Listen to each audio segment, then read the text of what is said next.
The storm has begun, but will take all year. My patriots, have patience, I hear. For the greatest meet the POTUS in history. Righting the wrongs and turning the tides. The next stage is one that's golden for me and you. It's here. No more fake news, straight to jail. You get some handcuffs too. Guantanamo, that's right. Don't bring no propaganda lies to me. The storm has begun, but will take all year. My patriots, have patience, I hear. For the greatest meet the POTUS in history. Righting the wrongs and turning the tides. The next stage is one that's golden for me and you. Hush, I sent some rats in here. Deep state no more.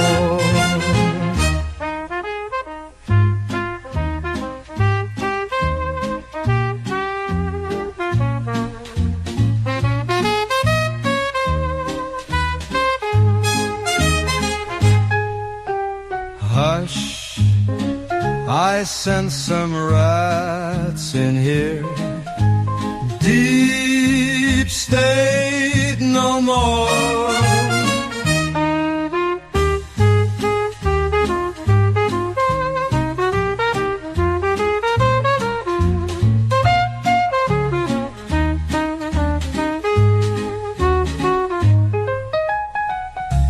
Hush, I sent some rats in here. Deep state no more. The storm has begun, but will take all year. My patriots, have patience, I hear. For the greatest meet the POTUS in history. Righting the wrongs and turning the tides. The next stage is one that's golden for me and you.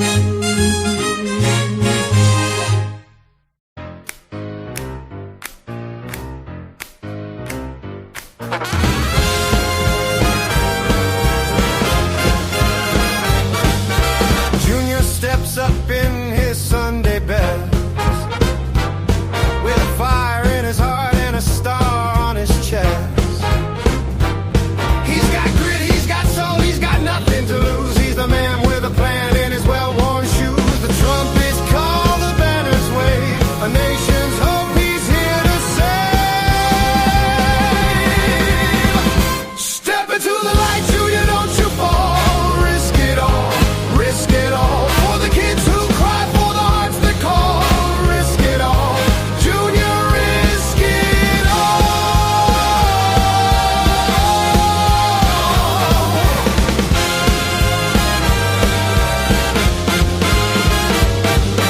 The wolves in suits, they howl and sneer, but Junior's got no time for fear. He's dodging lies like a swinging jazz beat, dancing through shadows on American streets. The drums they roll, the Vatican sing. Here comes the man who will change everything. Step into the light, Junior, don't you fall. Risk it all, risk it all. For the future bright, for the freedom ball. Risk it all, Junior, risk it all.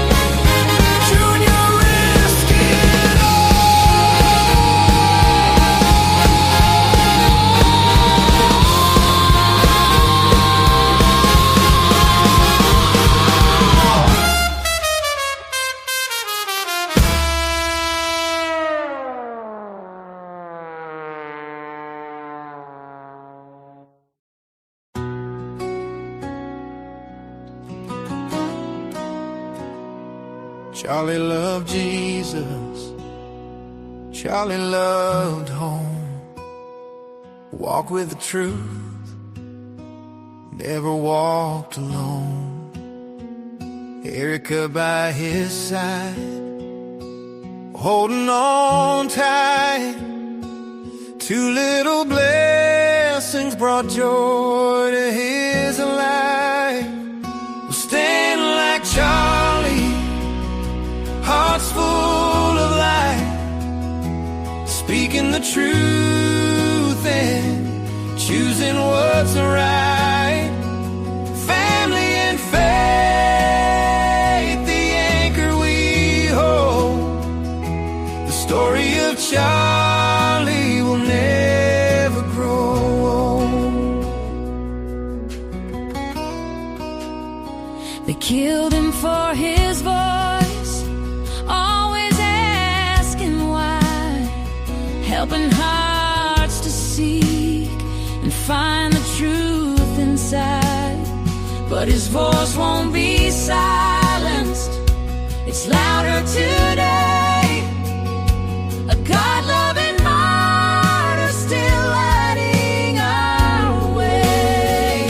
We'll stand like Charlie, hearts full of light, speaking the truth and choosing what's right.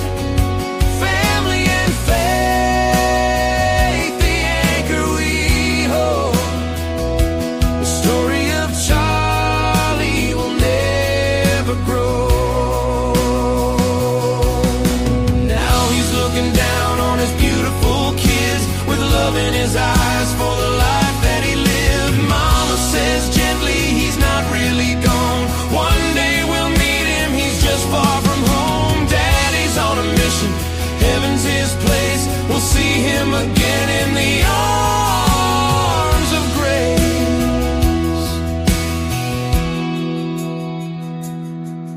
They thought they could end it with one deadly round, but his words rise stronger, they echo resound. Everlasting inspiration, born of the Lord, peaceful and fearless, we carry his sword. We'll stand like Charlie, hearts full of light, speaking the truth and choosing what's right.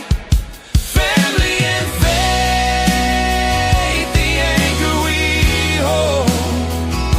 The story of Charlie will never grow.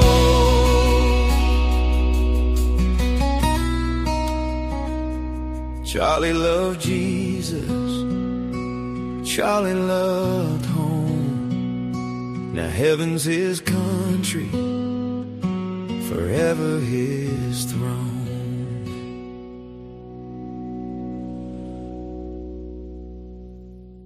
There can be no coexistence with this violence.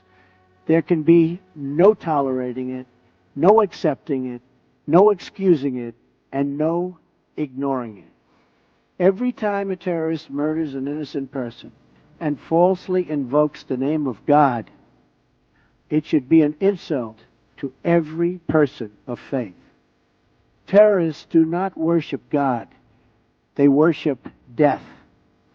If we do not act against this organized terror, then we know what will happen and what will be the end result. Terrorism's devastation of life will continue to spread. Peaceful societies will become engulfed by violence, and the futures of many generations will be sadly squandered. If we do not stand in uniform condemnation of this killing, then not only will we be judged by our people, not only will we be judged by history, but we will be judged by God.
You sold everything to come in. You moved from Canada to come in with 2 girls and 2 dogs. You sold everything. What's your name? Holden. Shelby and Holden. All right. No, hold on. No, where's Don? Write his name down. Sheldon and Holden. Holden and Shelby. Okay. I want you to stay when this is over. We're gonna give out 2 checks today, $50,000 for you. Yes.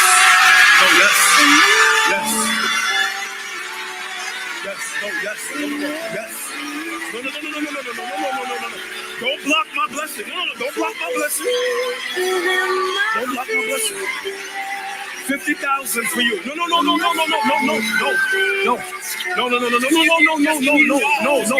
you a job. No. I'm giving you a check. No. You can't block my blessing. No.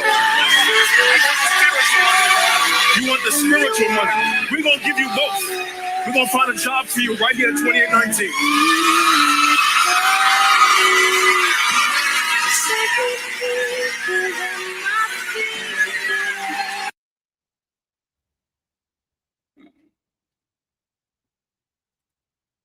Humanity is a strange place.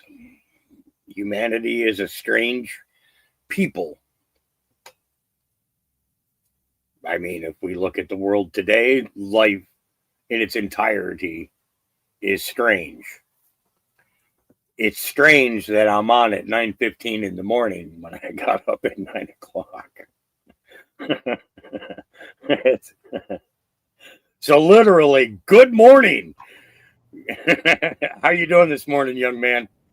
I'm all right, man. It's been a weird morning, actually. Yeah. It's I didn't get to bed until about 3:45 this morning. A couple of the dogs found a new escape hatch. I have not located it yet, primarily because my big fat butt, and I'm not fat at all, but my big butt can't get through the blackberry bushes in that section, and I'll get it figured out sometime today. Yeah, so I was worried about them, and then all of a sudden I heard rifle rounds, and then pistols firing, and then more rifle rounds, and I was literally on my knees here praying last night. And nobody was shooting at the dogs, and they're back this morning, and they're locked in the kennel now. They can't get out. I fixed Samson's so he can no longer pop the top off and jump out. Yeah, so I had a very not restful night last night, to say the least. So I think it was about 3:30 this morning that I finally was able to go to sleep. And it's but during that period of time, I went through a whole bunch of stuff, and I bet you've been doing that since you got up this morning. And I presume you probably have a whole lineup for us already of things that you want to show. Oh man. I'm gonna let you go ahead and get this thing kicked off, and then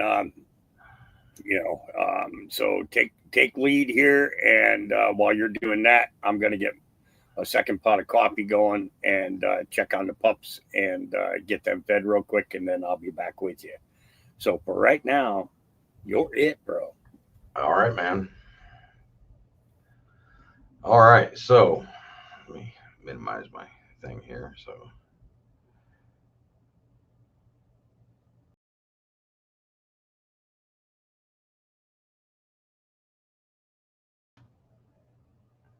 would help if I click the right thing here. There we go. So the hearings yesterday and well, you know what? I messed up already. So, good morning, everybody. For those of you on the West Coast, good afternoon. For those of you on the East Coast, what an interesting few days. You got that backwards. It's morning on the West Coast. Oh, yeah. See? For some reason, your screen share is not coming up on my screen.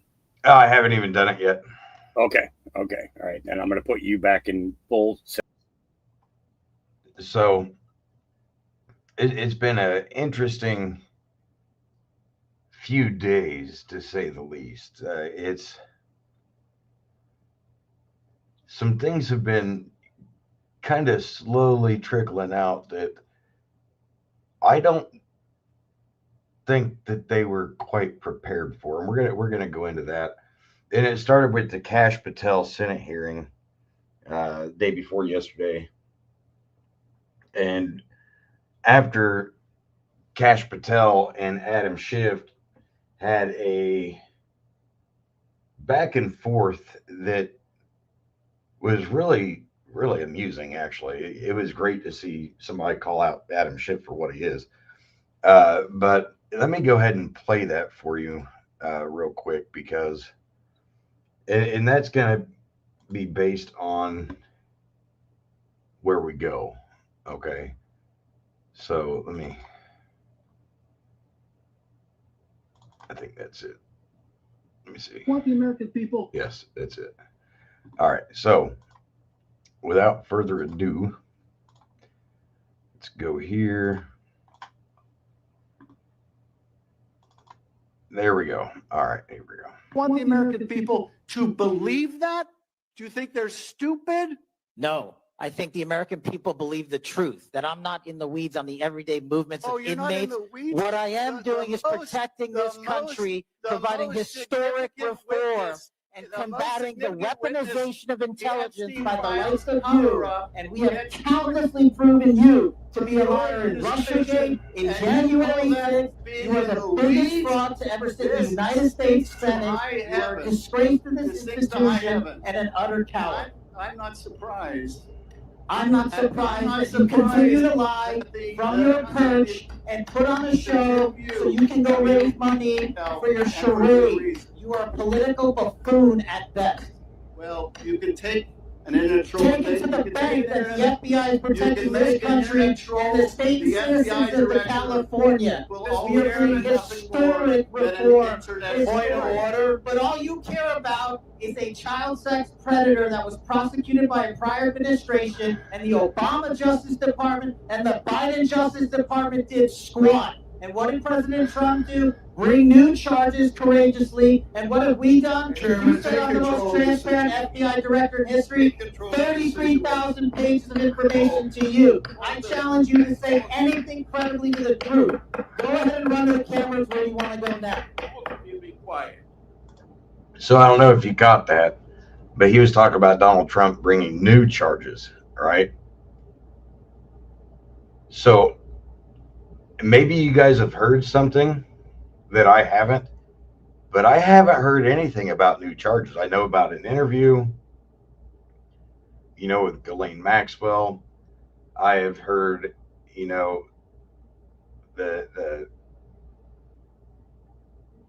the press conference of the victims, but I haven't heard anything about new charges. Have you guys?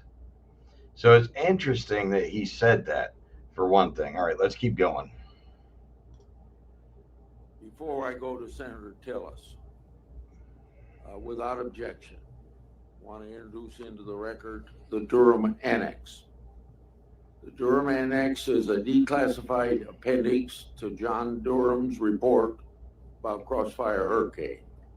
The Durham Annex contains information exposing a reported Clinton campaign plan to falsely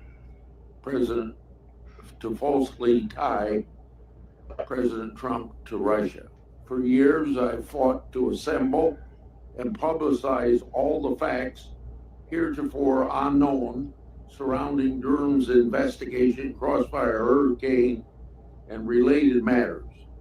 The Durham Annex was declassified, large part because of Director Patel, Senator Tillis. Thank you, Mr. Chair. So, and that brings me to the Durham Annex, okay? I've got it. I downloaded it a couple weeks ago.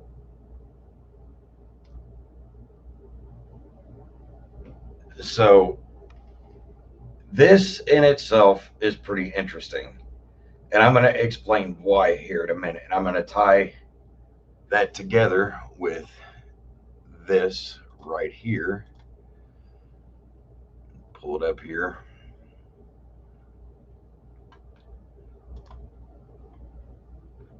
Oh, come on, where you at?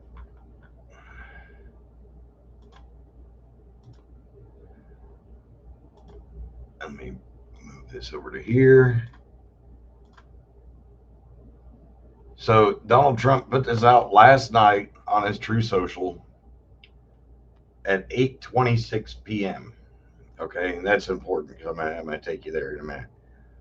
I am pleased to inform our many USA patriots that I am designated Antifa a sick, dangerous, radical left disaster as a major terrorist organization. I will also be strongly recommending that those funding Antifa be thoroughly investigated in accordance with the highest legal standards and practices. Thank you for your attention to this matter. Okay. And that's important. It's important. And I'm going to show you why.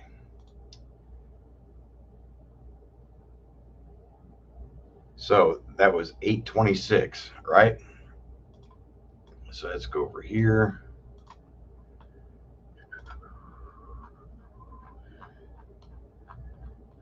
All right. Where are we at here?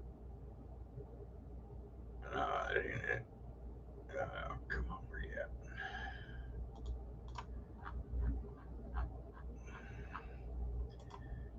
Right here. If you look at what let me enlarge this here so everybody can see it.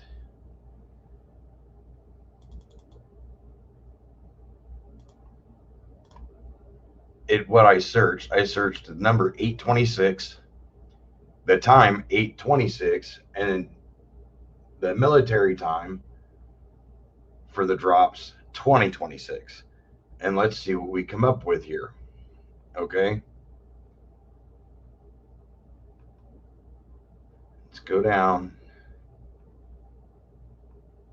So if you recall, there was, let me find it.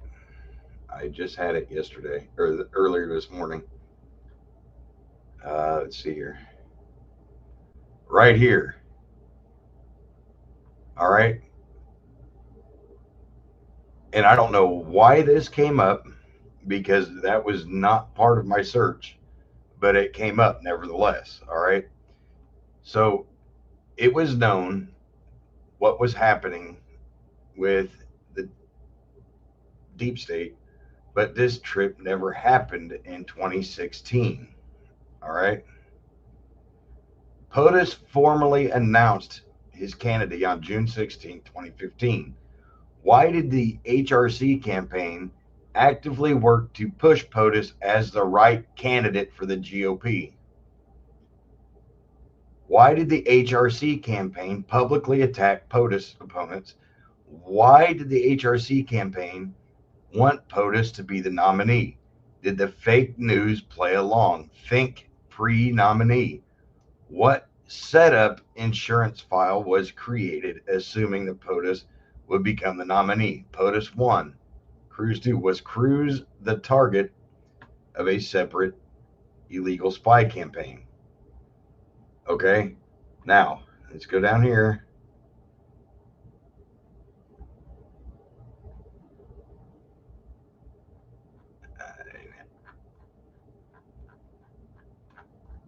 And I find this very interesting timing because right here. Okay. Right now, people are, you know, have been really divided. All right. Really divided. They want you divided by race, religion, culture, class, defined by divided by political affiliation. And this is what we're really seeing right here. Okay. We're really seeing that one right there. We're really seeing that one right there. And we're really seeing this. Okay.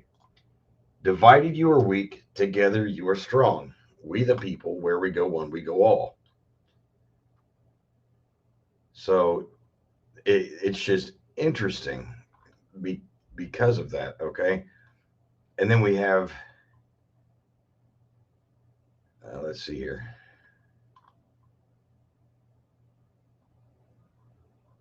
I think that was it. So those are the ones that sticks out the most. Okay. Because of everything. And if you notice,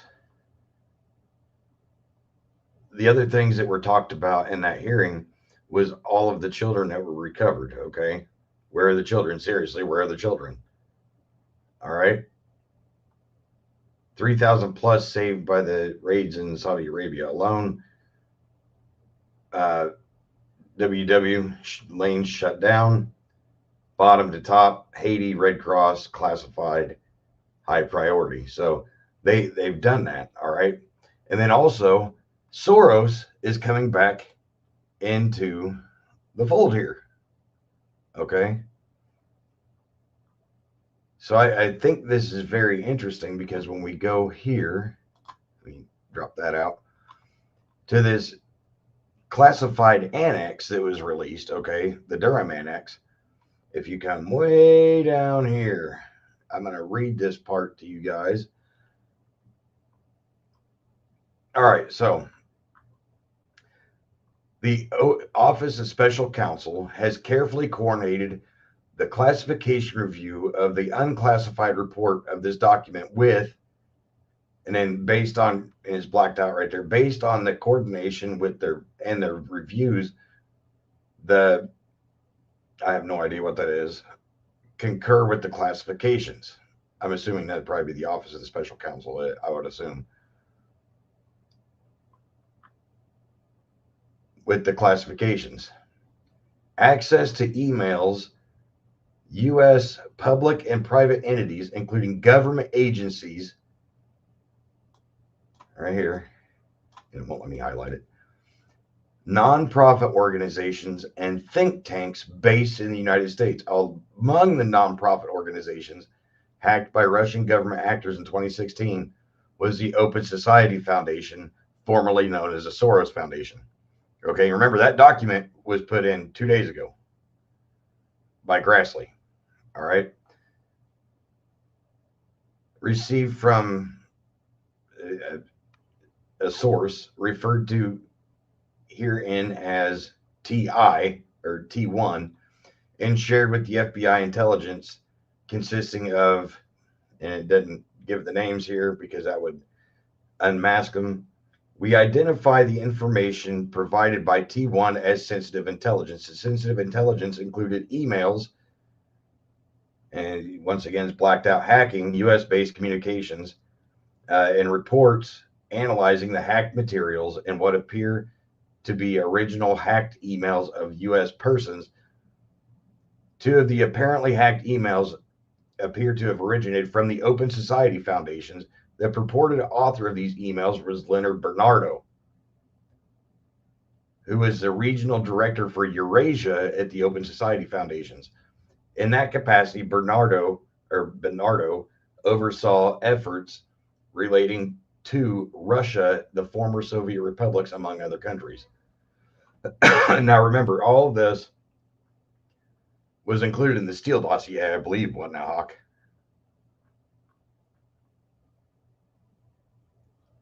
But these reports referenced purported communications between Bernardo and others. So T1 or TI provided the U.S. government with two, I'm assuming that would be email memoranda, that described confidential conversations between then Democratic National Committee Chair Debbie Wasserman Schultz and two individuals at the Open Society Foundations, referred to in the memoranda as the Soros Foundation.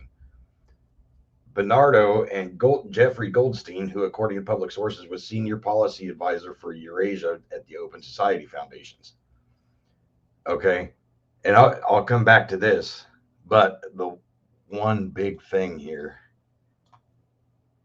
and Hawk, I found this morning, so bear with me here. If we come down to the open grants from the Open Society Foundation,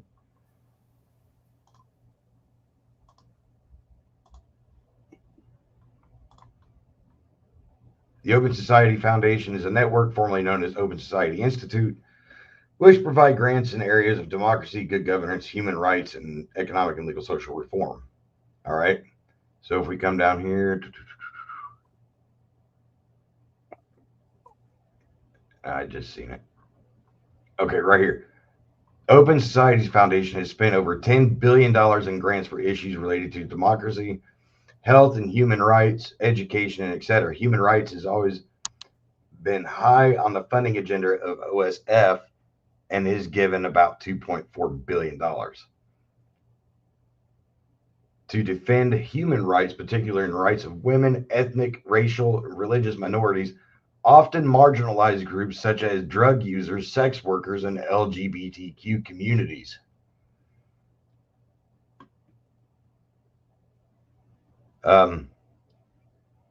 Isn't that one of the NGOs that was being talked about?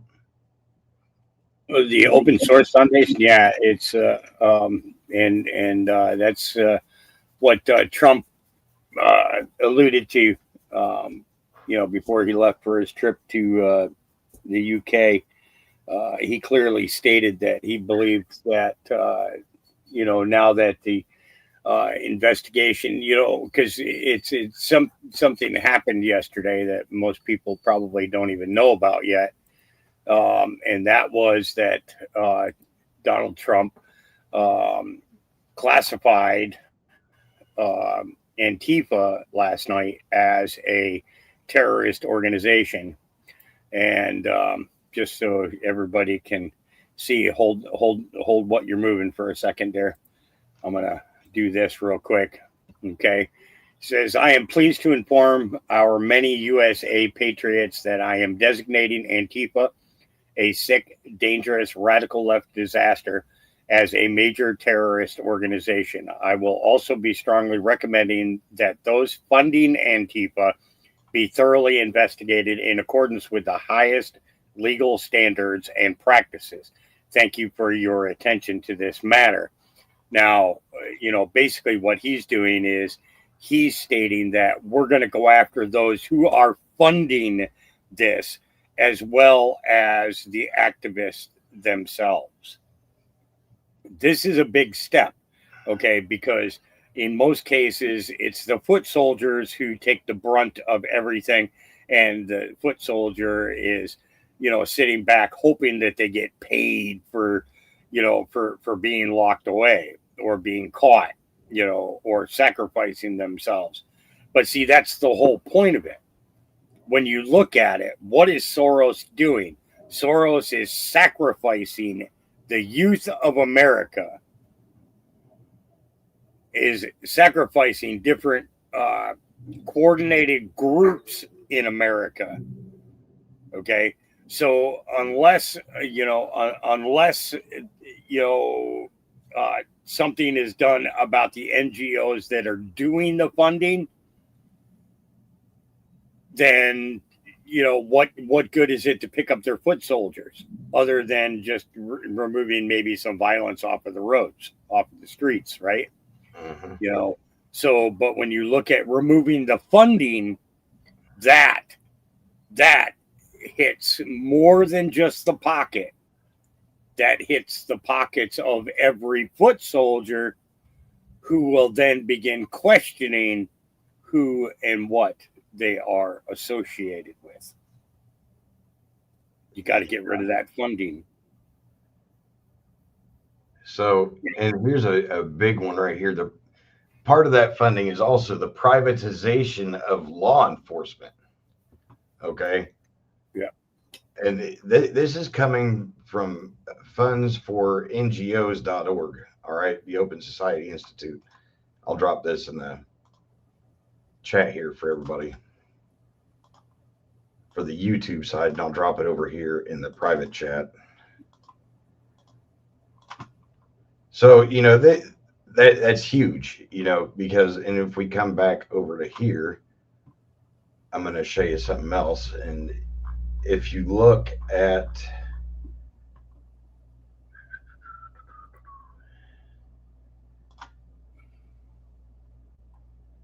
right here, Open Society Foundation recipients.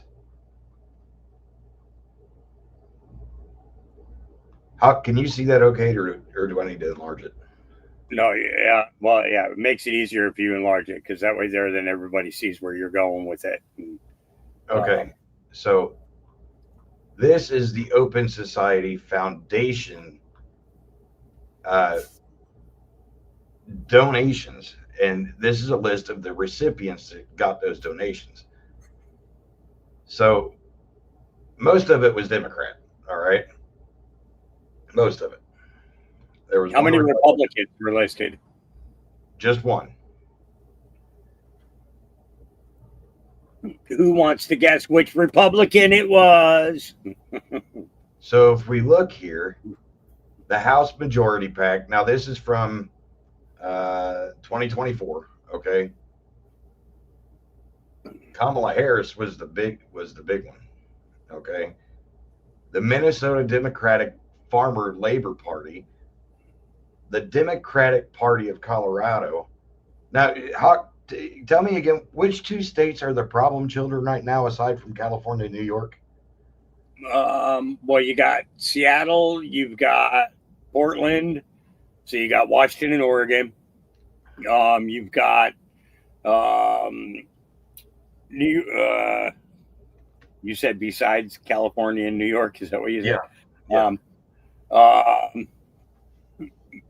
Minnesota would be another one. As a matter of fact, Minnesota is a big one.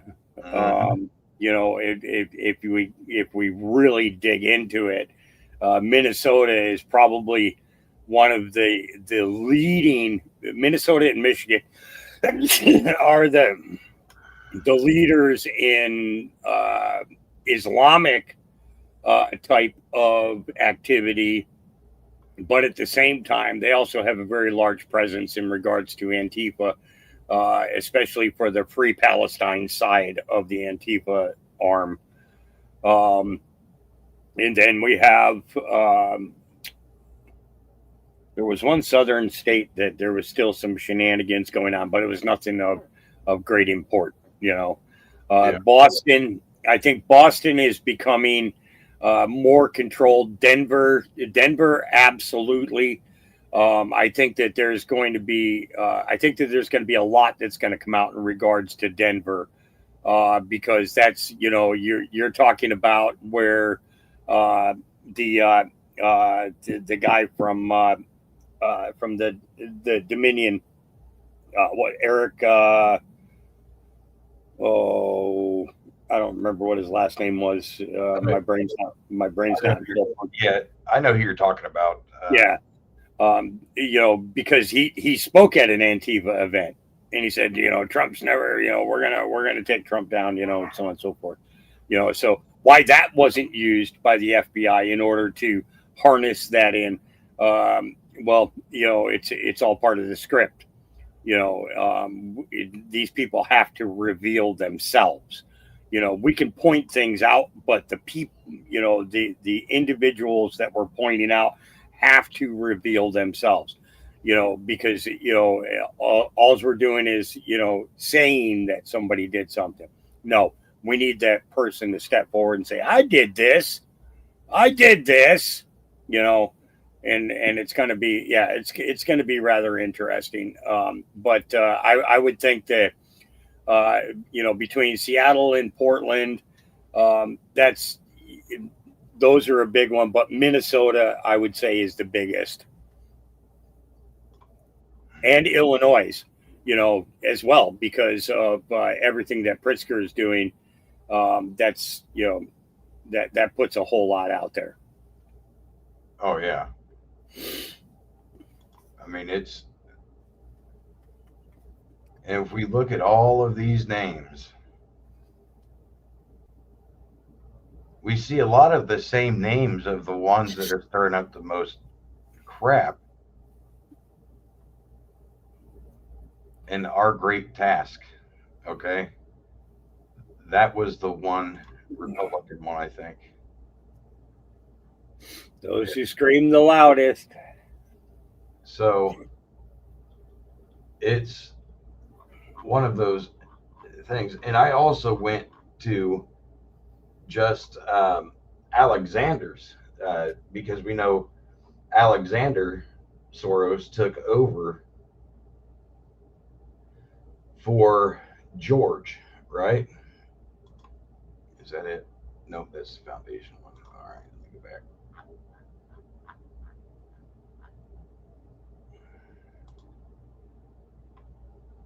If I can find it, because I know I saved it.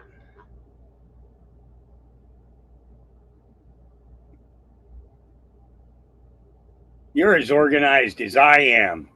Nah, I know I saved it. That's the thing. That's what kills me. I know I saved it, but now it's not coming up, so I'll have to do it this way.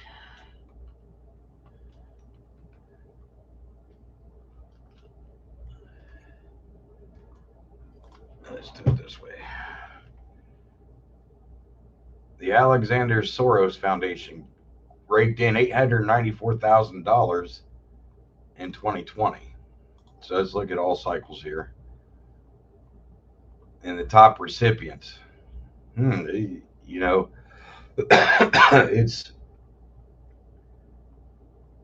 It's ridiculous. 100% of it looks like it went to Democrat recipients. So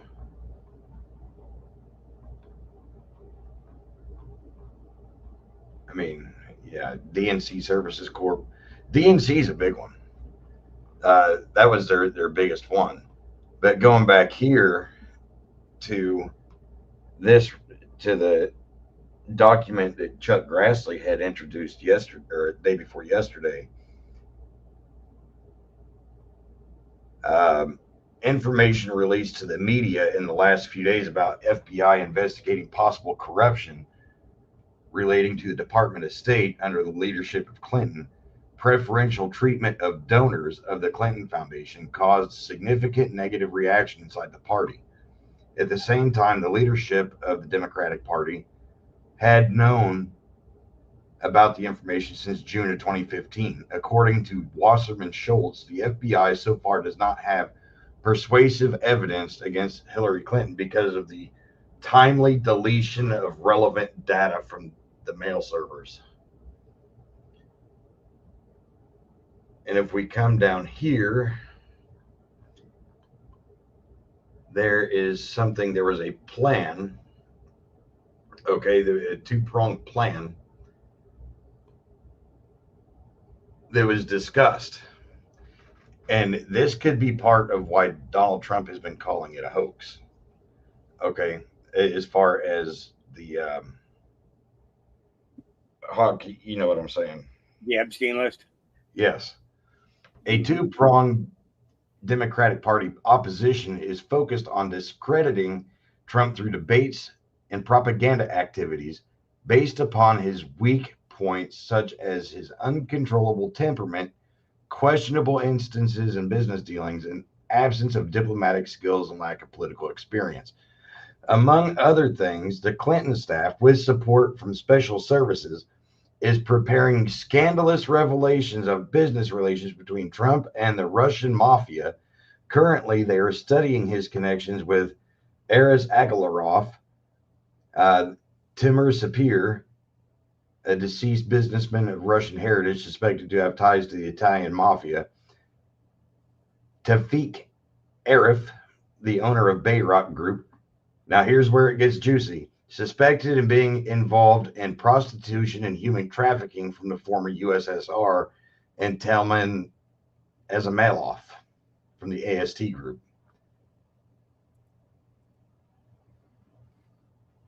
With regard to this discussion in the last paragraph of this memorandum, the scandalous revelations that the Clinton staff was preparing with support from special services, the words of the FBI linguist translated as special services are Russian words that one analyst believed at the time to refer to the FBI and CIA, more broadly, the intelligence and law enforcement communities.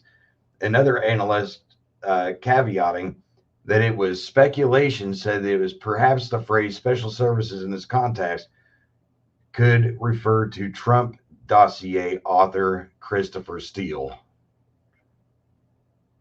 who, according to the media reports and Steele's own testimony and UK legal proceedings, formerly worked as an intelligence professional for British government.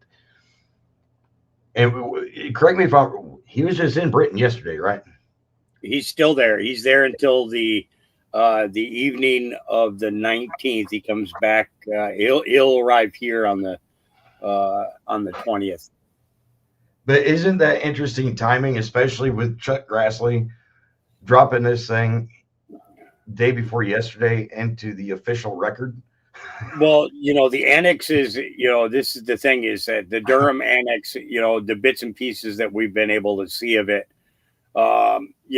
basically didn't tie anything together. But now that the release of the full document is, you have a lot more to go with and a lot more to work with in order to find a direction that this is going. And I think that, again, optics says that Trump can't be involved. This right. This is the thing. Everybody's saying, Donald Trump won't do this, Donald Trump won't do that. No. It's understanding the fact that there are court orders in place stopping things from being released. And it's not just the Epstein files. There's a lot more than that. Kash Patel was trying to make that very clear in his testimonies yesterday, that, listen, we're doing the job that we can. But the fact of the matter is you senators and congressmen, you all have lawyers. You could have been in that courtroom supporting us trying to get this information released. You are the ones who are stopping it. And the thing is that, we've got Republicans and Democrats. And this brings me back to the point where Kim Clement's concerned. He says, first, I will shake the Democrats who are in total panic right now in Washington, D.C. By the way, we know this, right? Panic in D.C., panic in the UK at the same time. Okay. But the fact of the matter is it's got to be done without Donald being directly involved. Okay. He can't be overseeing these. He can't be seen as giving anything other than his personal opinion when taking questions about it. He's got to leave it into the hands of the DOJ and the FBI and other organizations in order to push it forward. It's the politicians that are in the state house, that are in the Senate and in the Congress that are not supportive of it. We saw that with the vote of stopping the release of the Epstein files. The thing is even if they had voted to release the Epstein files, guess what? There are still court orders stopping the release. So it wouldn't have mattered if they would have voted on it, if they would have approved it. Yes. Okay. Because of the fact that they're stymied by the courts anyways. The only thing that they were doing was making it a point where people are now having to look at it and say, why did you vote against it?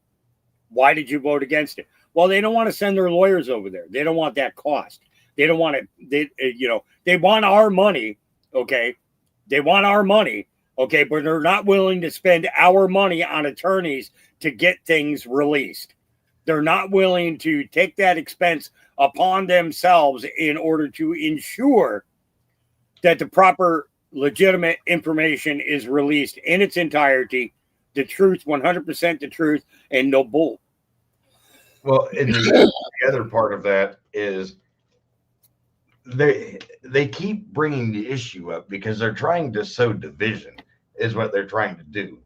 They're trying to say, well, we're willing to do this, but they're not trying to do anything. They're trying to sow division and discord between the people and what I would say is the actual truth, because we only get one part of it. That's where that speech and debate clause comes in, though. Exactly. They have the legal right to lie to us. Until that changes, we're not going to get any effect of change going on in Washington, D.C. So, and this is the other part I wanted to cover. Okay. So after that meeting, the FBI saw any additional related information from T1. T1 had no responsive information. At this time, the FBI considered taking a number of covert investigative steps to determine, among other things, whether Attorney General had in fact communicated with Amanda Renteria, the political director of Hillary Clinton's staff. So let's pull up Amanda Renteria, shall we? Oh, if we must. So it just so happens, I went searching yesterday.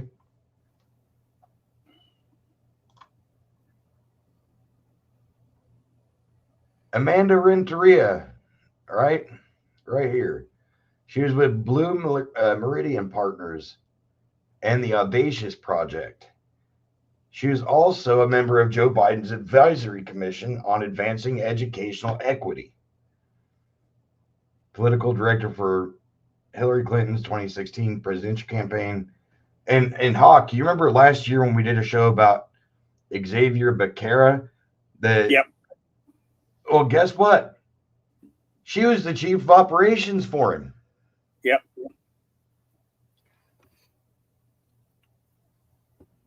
And let's see. Who's she married to?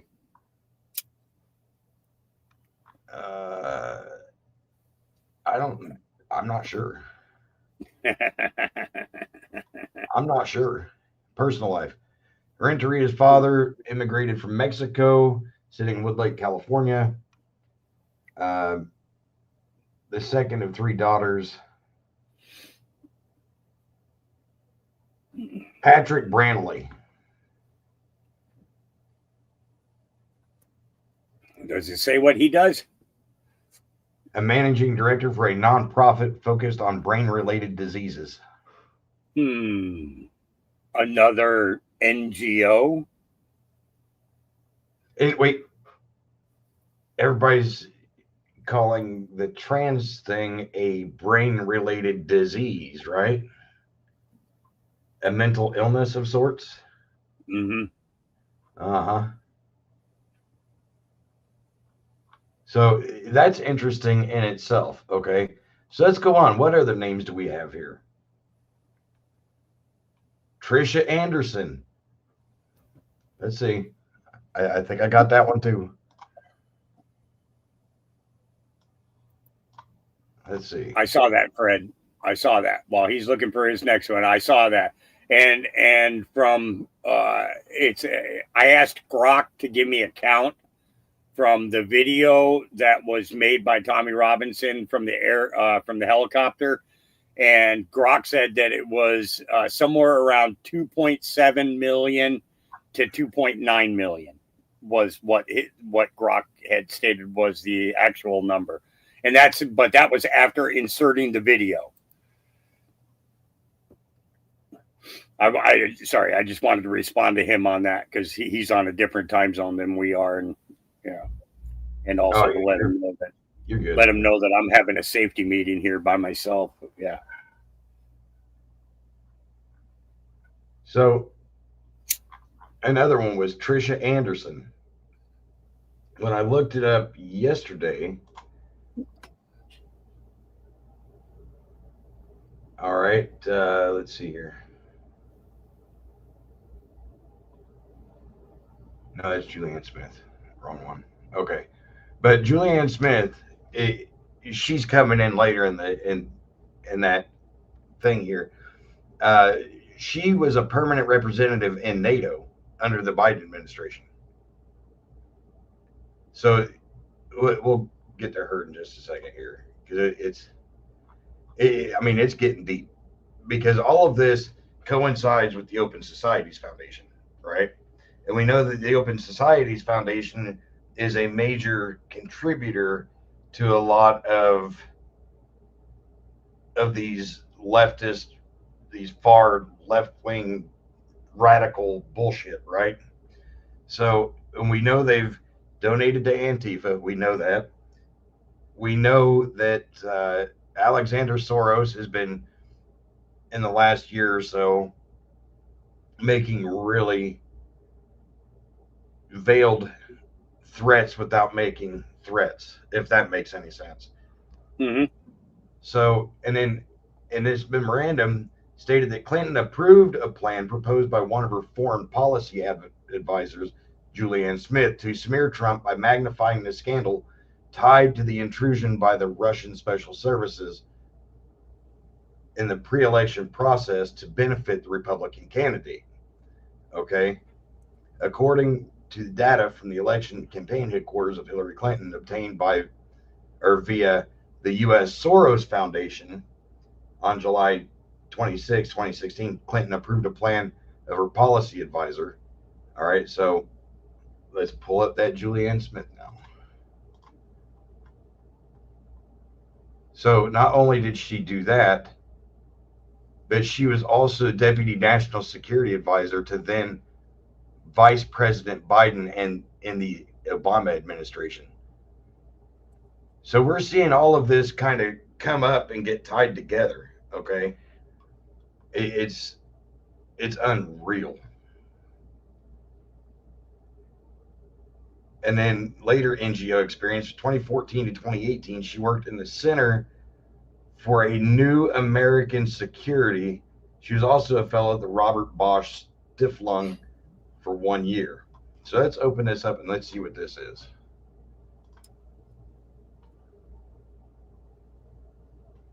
The Center for a New American Security is a think tank in Washington, D.C. Now, in that, in the rest of this document we're going over, it talks about think tanks. Okay, CNAS has received funding from large corporations, including defense contractors. Donors have included Northrop Grumman, Chevron, Amazon, and Google. Okay, and if we come back up here, CNAS has strong ties to the Democrat Party. It was founded in 2007 by Michelle Flournoy, who served as Deputy Assistant Secretary of Defense for Strategy under Bill Clinton. We noticing a trend here yet, folks?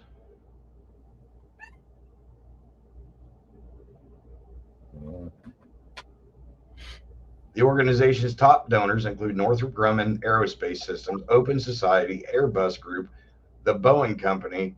We've been seeing a lot of problems with Boeing as of late. Chevron, Lockheed Martin, Raytheon. And if you guys don't know what Raytheon is a major defense contractor, and they make a lot of the sights and guidance systems for a lot of our missiles. Okay. The Taipei Economic and Cultural Representative's Office, BAE Systems, BP America, and ExxonMobil.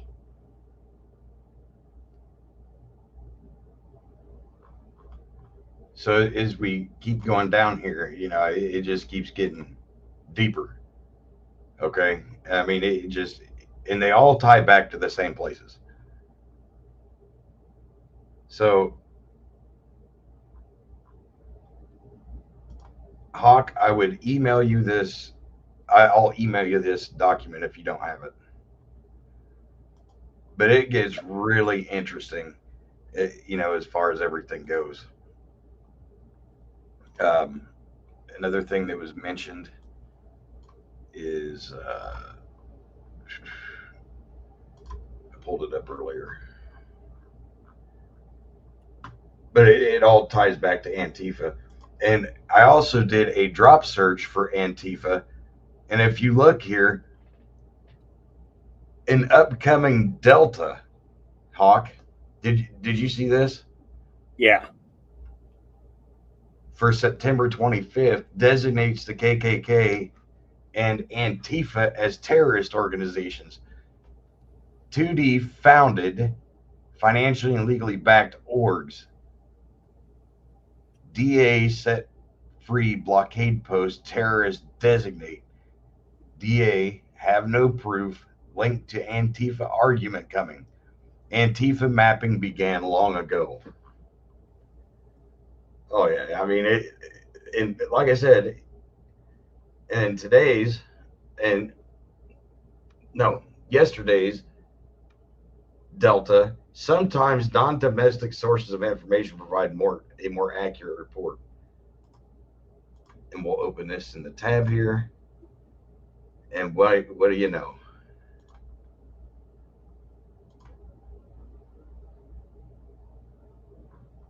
It won't pull it up, but Israel escalating genocide in Gaza threatens regional peace. All right, so let's go back here. Let me copy link address. Yeah, sometimes you can only pull those up if you're using a VPN from outside of the country, because of the fact that some of this stuff is being blocked just in our country, just in ours. It can be seen in other countries, but not in ours. And I cannot pull it up through the Wayback Machine either.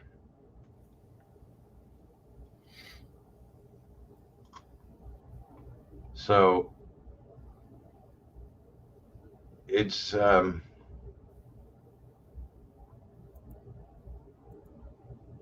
right here, this was another one that I pulled up from the other one, from the other drop. 4699. Does Antifa fear prosecution? Would they continue to operate if they did? What happens when prosecutors, Board of County Commissioner members, volunteer firefighters, etc., are sympathetic to the cause? What happens if the organization Antifa itself is aware? Infiltration, not invasion. So, I mean, it's, oh man, it's quite a bit.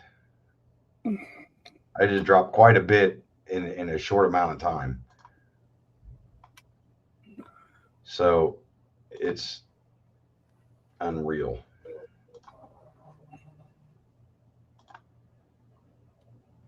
So Hawk, what did you think about the videos I sent you, or I tagged you in from the? I have. Oh well, you know, let's go ahead and pull up the series of videos. You know which ones I'm talking about? Yeah. Let's go ahead and get started with that. I'm looking for it right now. Give me a second. I know it's in my feed. Am I in the wrong feed? Yeah, I was in the wrong feed. That's why I couldn't. I was like, why can't I find it? It's because I was in the wrong feed. Let's see. Actually, let me do this. Let me go back and then click it again, because I may have been premature on my premature clicking. Yeah, that happens sometimes. You know, what you were speaking on, you know, this is a prime example of it. This is what violence rates look like depending on the political party. How fucking weird am I, right? when you get rid of fringe wackos and count crime by party contrast. So in 2023, combined violence rates by party, 21,765 for the Democrats and 858 Republicans. That's a lot there, you know, and where are we seeing that funding come from? Those NGOs, you know, that's just not cool. But we're going to show you guys a series of videos that were done by the Patriot Brothers that are going to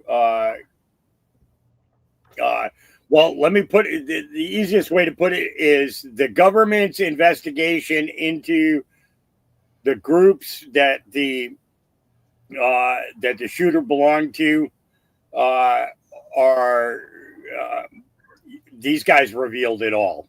They found the information, they passed it on, and because of that, the government had a whole new look. However, you know, in my personal opinion, I think the government already knew. They wanted us to discover it on our own, you know, instead of it being,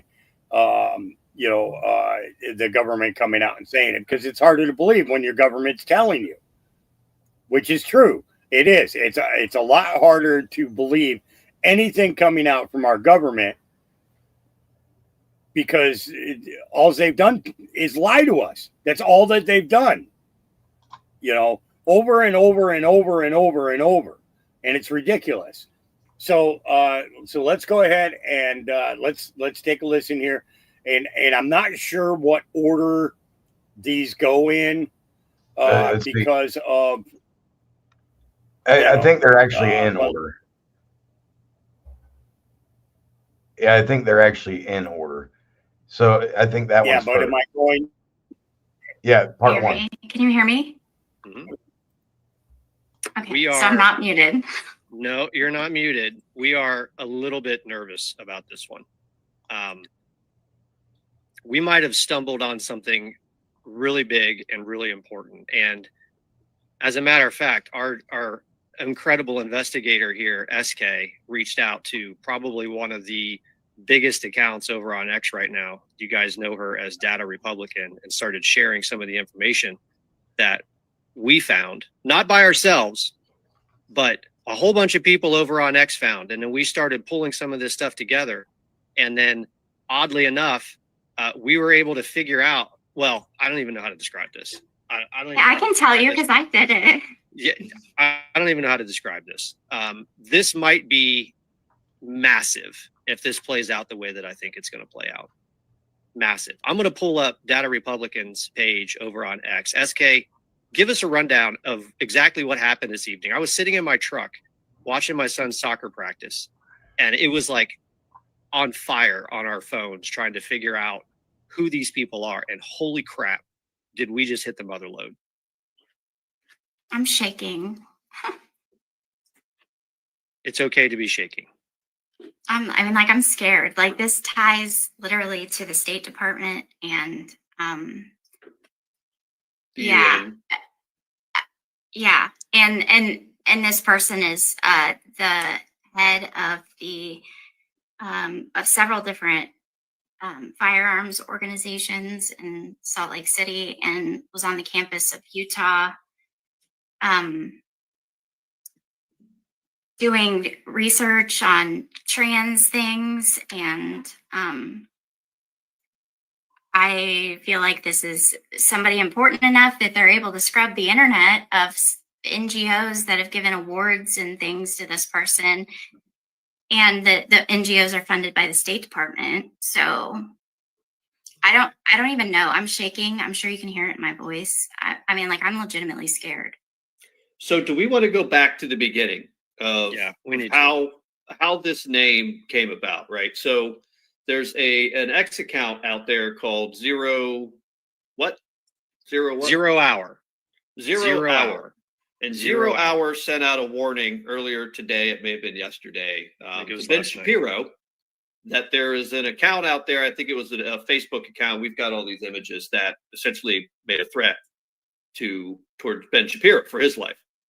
And when 0 Hour put it together, there was an image of a person named Ermia Fanayan.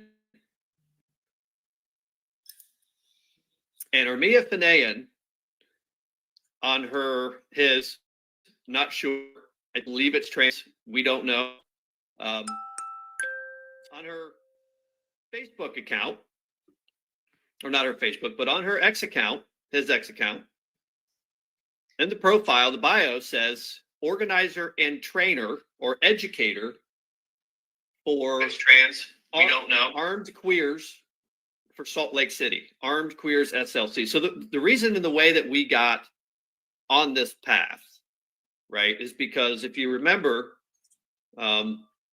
Director of the FBI, Kash Patel, and Deputy Director of the FBI, Dan Bongino, today did a couple of different news hits. And one of the things that they were mentioning was, they've got a Discord server. And on that Discord server, there's about 20 different accounts that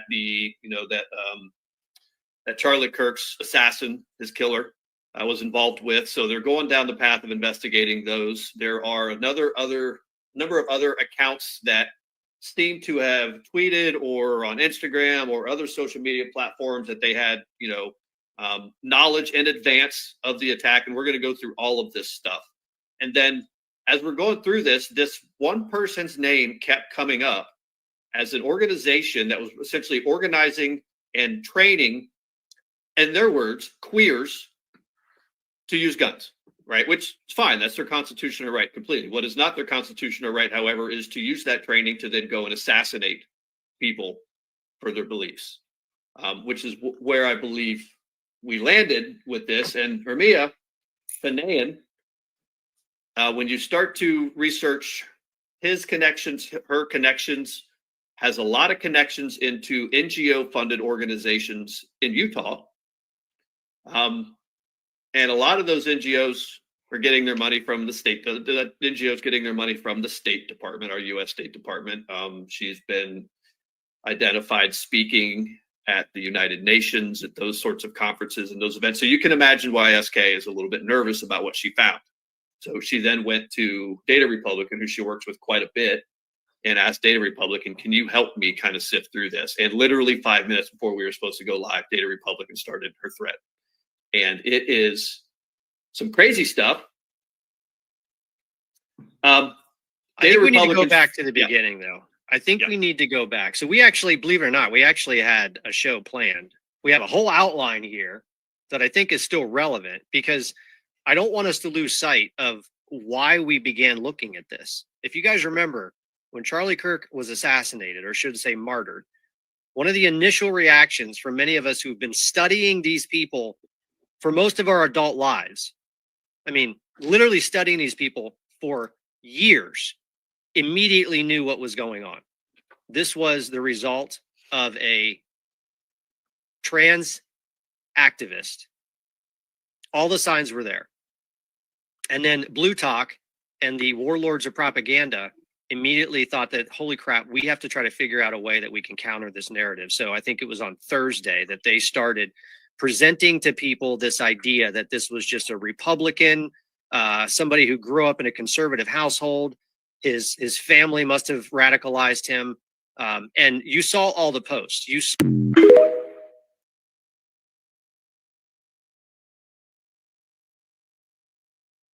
All saying the same thing. The talking points were the exact same. It was all the same. Not colored, or not black, not Hispanic, not LGBT, and all that stuff was a lie. It was all a lie simply to distract you from the truth, which is we have a massive problem in this country with trans Tifa, Antifa/trans ideology that have become radicalized. And then some crazy things started happening. We started to see the sleuths and the internet investigators and all of the incredible researchers over on X. And I will probably forget most of them, but 0 Hour, incredible. Sarah Fields, Sarah Uncensored, absolutely incredible. SK, incredible. Data Republican, incredible. And there's so many of them. I don't even know who most of them are. All I know is if you start going down a rabbit hole, you will find what it is that you're looking for. And then the weirdest thing started happening. I'm going to pull up some photos, some pictures, and you guys need to kind of help me with this narration as we go through this, because I want to try to run the computer at the same time that we are talking through this. One of the first things that happened was a journalist from Fox News, one of the digital contributors, a journalist by the name of Brooks Singman. And I'm going to see if I can pull up Brooks Singman, the image here for us so that we can look at it. So Brooks Singman posted this on her X account Friday.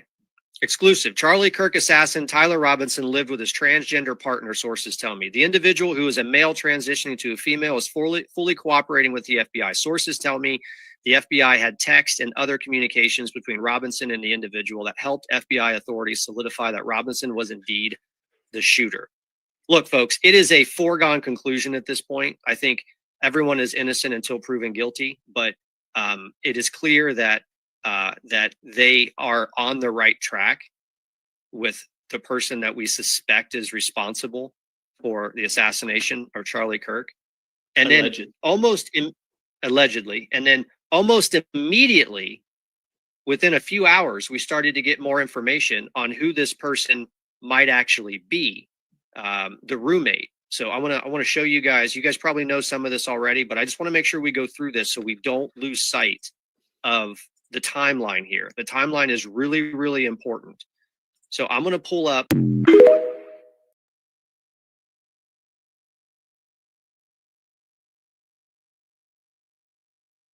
Before I click the next one, I'm pulling up comments because I want you guys to recognize that I see your comments.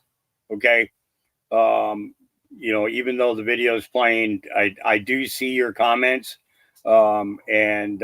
You know, and this is the thing is more things will be noticeable. Here's part 3. A couple screenshots from the roommate, so you have a sense of who the roommate is as we continue to walk through this. So the roommate is this person right here. Do you guys see that? It's this person right here. Person by the name of what's his name? Lance Tibbs. What's his name? Guys in the comments, what's his name? Lance something or other? Twig. Lance Twig. Lance Twig is the roommate. And immediately there was some speculation about whether or not there's an actual relationship here or if they were just roommates. I think it has been confirmed. I heard Dan Bongino on the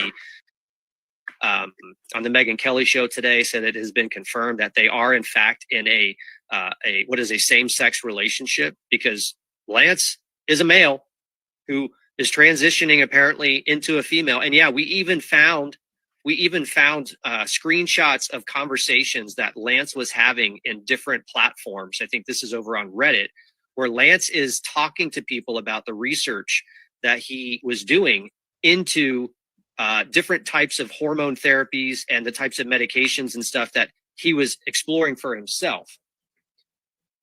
Let's see if I can find one of those here. Well, that's not really relevant. So nonetheless, we know that Lance is a male transitioning into a female and that there's a relationship there. So just to add a little bit more color to this, I came across a video of a neighbor who was being interviewed. And it's important for us to understand all these details and all the context here. All right. So this is a next door neighbor of Lance Twig. There that this individual, the roommate, may have been transitioning. Did that correlate with what you saw? Yeah, definitely. Okay, so he was going to have an operation to be to turn into a woman. Yeah, and I think he's getting ready for that. So, in what way do you think that? I remember them talking about a doctor's appointment. It was about 2 weeks ago, I would say. And they were kissing. Yeah. Do you know where did you see them kissing? Just coming out. I was riding with my bike, so I didn't see the whole thing, but yeah. I saw them. And when did you hear them talking about a doctor's appointment? I would say about the same time that they came out. So that one time, yeah. Where were you standing for that? I was just riding by here. Okay. So, and you were able to hear snippets of their conversation? yeah. Yep. But you were sure that they were a couple, but you know, only seen them together once? Mm-hmm. Yeah. I mean, random guys don't hold hands and definitely don't kiss. So. All right. It's a foregone conclusion. What we thought about this guy from day one, almost immediately after this happened, is proving to be exactly true. All right. We have radical trans ideology that yet again is leading to violence. All the pieces of the puzzle are coming together.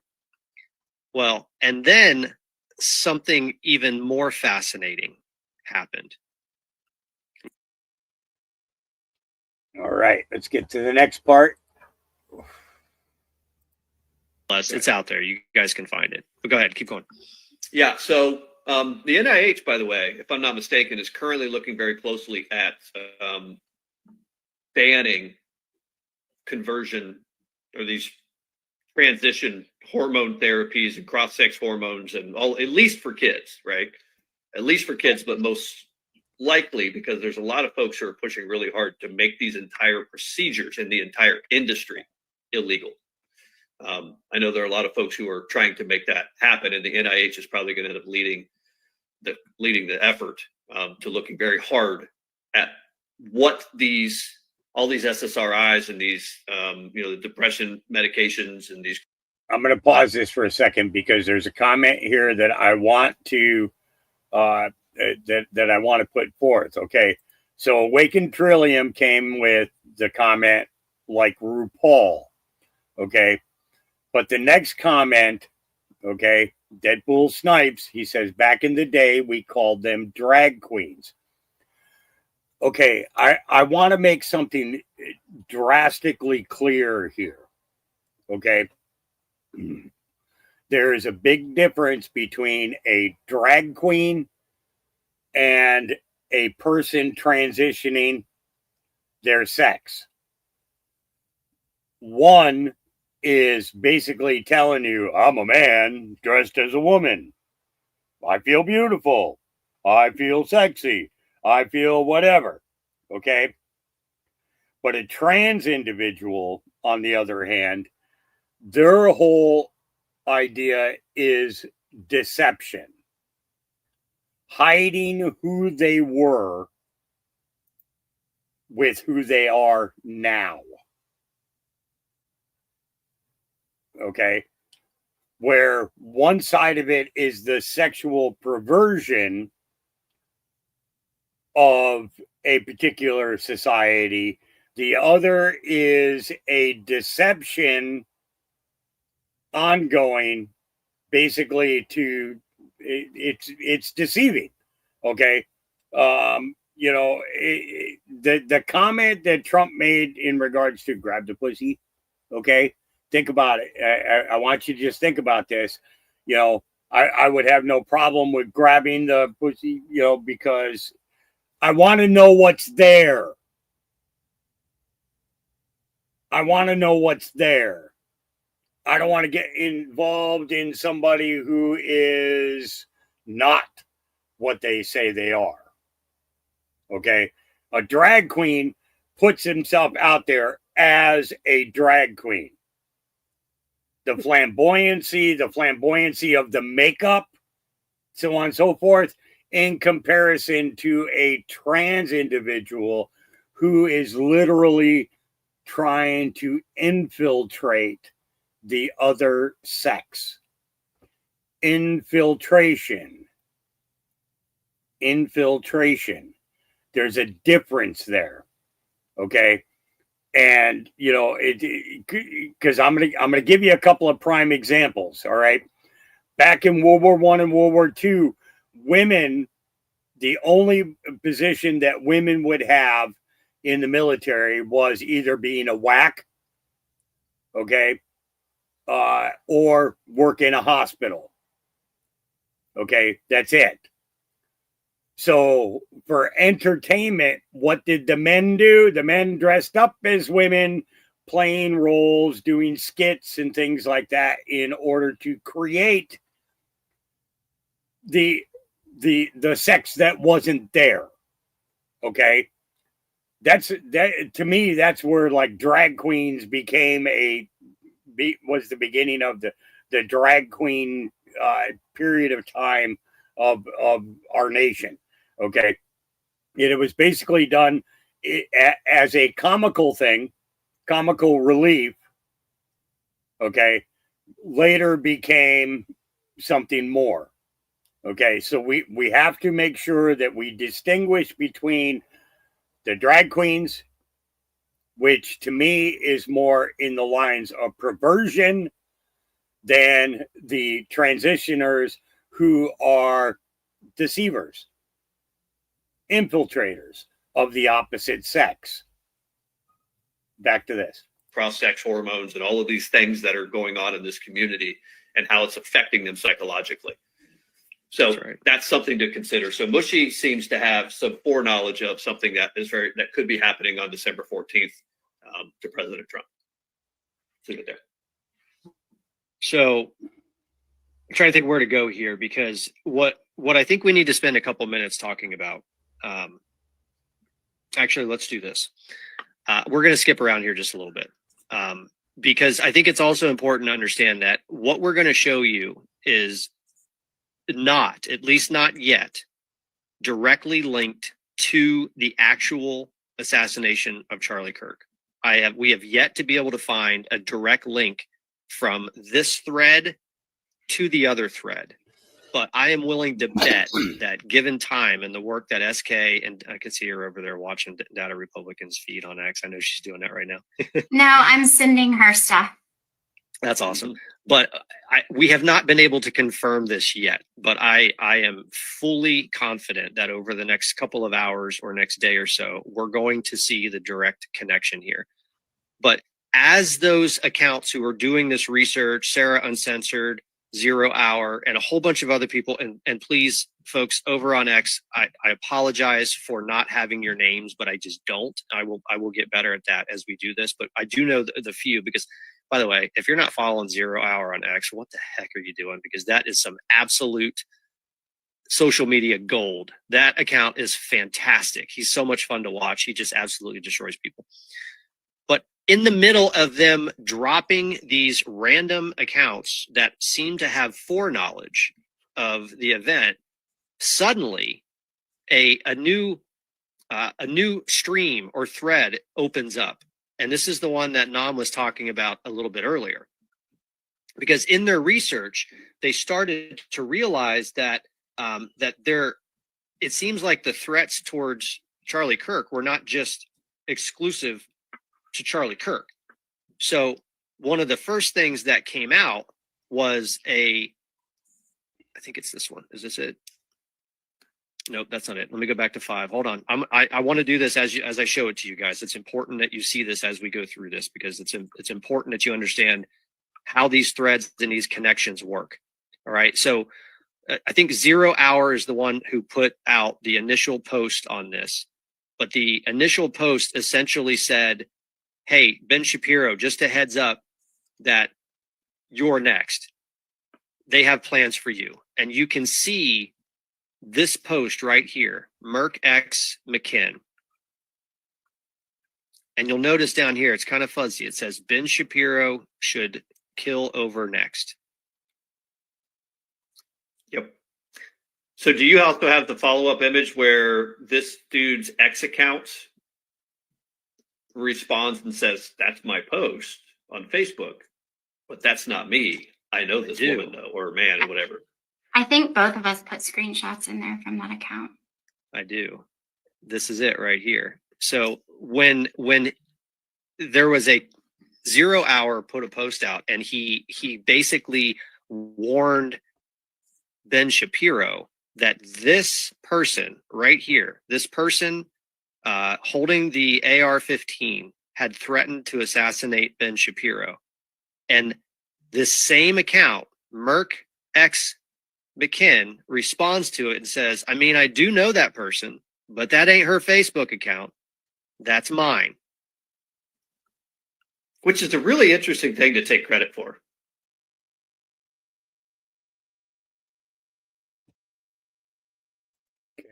Now, I believe that there is more. Yep, here's part 2.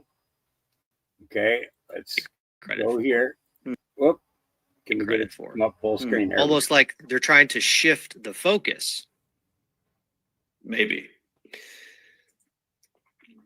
So, wow. Okay. So that then takes you, the image of that person there is, I don't even know how we say her name. Erwin? I don't know how to say her name. Ermia. My understanding of Ermia, by the way, folks, is she's of Iranian descent, and I'm pretty confident that what I read is that her and her family moved to the United States when she was 2, first landed in San Diego, and then a number of years ago moved to the Salt Lake City, the Utah area. I will do some more research on that just to make sure we have her biography right, but just so you understand her background. She was initially referred to by postings on X as Palestinian, although I don't think that's accurate. I think she's actually Iranian, and her family immigrated to the United States when she was 2 years old. All right, go ahead. Do you have the article that she wrote? I do. Because this is crucial. I don't want to go there yet.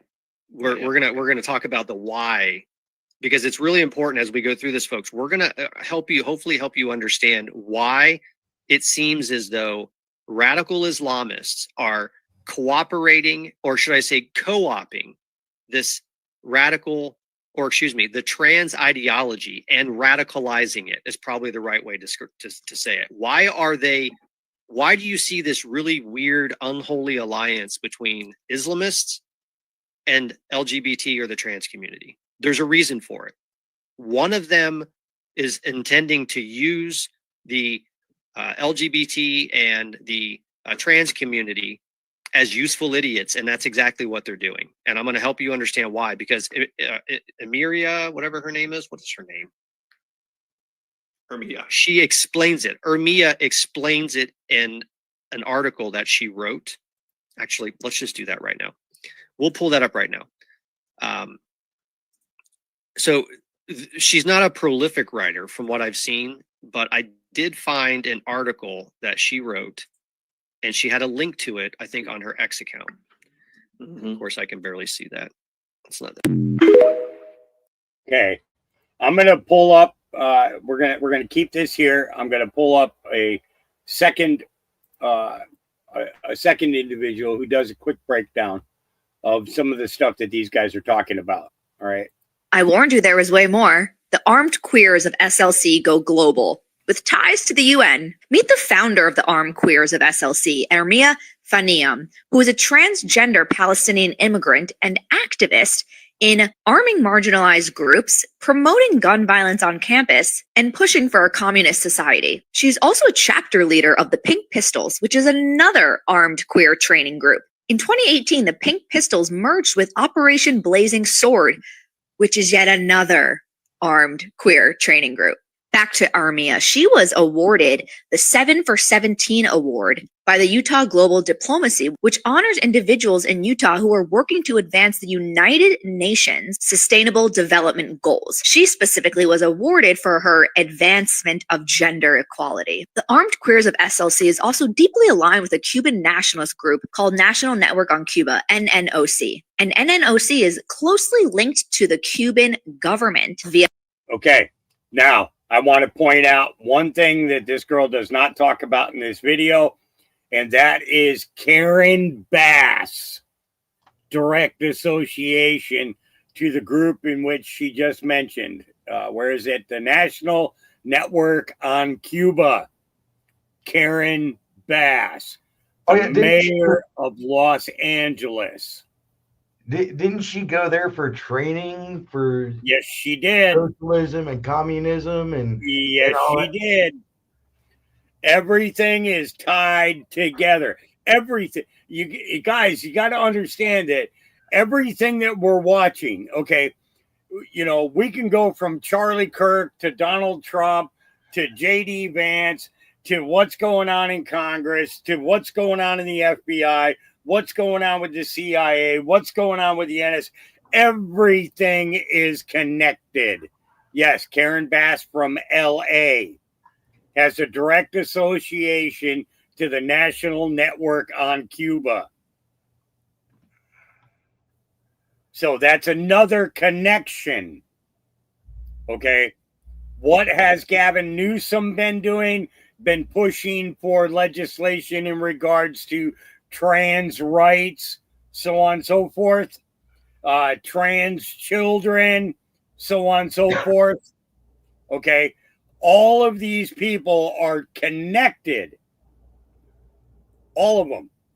Linked to the Cuban government via ICAP, which is the Cuban Institute of Friendship with the Peoples. On the NNOC website, you can actually find the Armed Queers of SLC as a member. Another member of NNOC is VB, Venceremos Brigade, and VB sponsors trips to Cuba.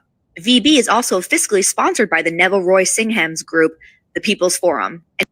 And that's who paid for Karen Bass to go to Cuba. VV touts that in the last 50 years, they've brought over 10,000 people, including elected official, Labor Party, entertainers, academics, and social movement leaders. In May of 2025, just this past May, a field trip to Cuba was conducted with the Armed Queers of SLC. And this was in celebration of May Day. And Ermir shares how the Palestinian doctors that were there studying to be doctors were also coinciding studying to be revolutionists. And here's a quote from a since deleted video. Class of Cuban society thinks like an organizer. And these students who were regular medical students, they came and spoke. And basically what they were saying was they were wearing their white coats, you know, they looked like medical students. They were like, we're the reason that America is calling Cuba terrorists. And they were saying, well, if we're terrorists, we're proud to be terrorists. Great. So this man, Ermia, is excited that these people say, if we're terrorists, we're terrorists. I'm happy for them to call us terrorists because you want to know why? We're pushing revolution in America. So the leader of the Armed Queers of SLC is deeply desiring to push communism in America, to arm the marginalized groups because they are so oppressed, and pitting them against anyone who believes the opposite of what they believe. Okay, let's get back to the boys.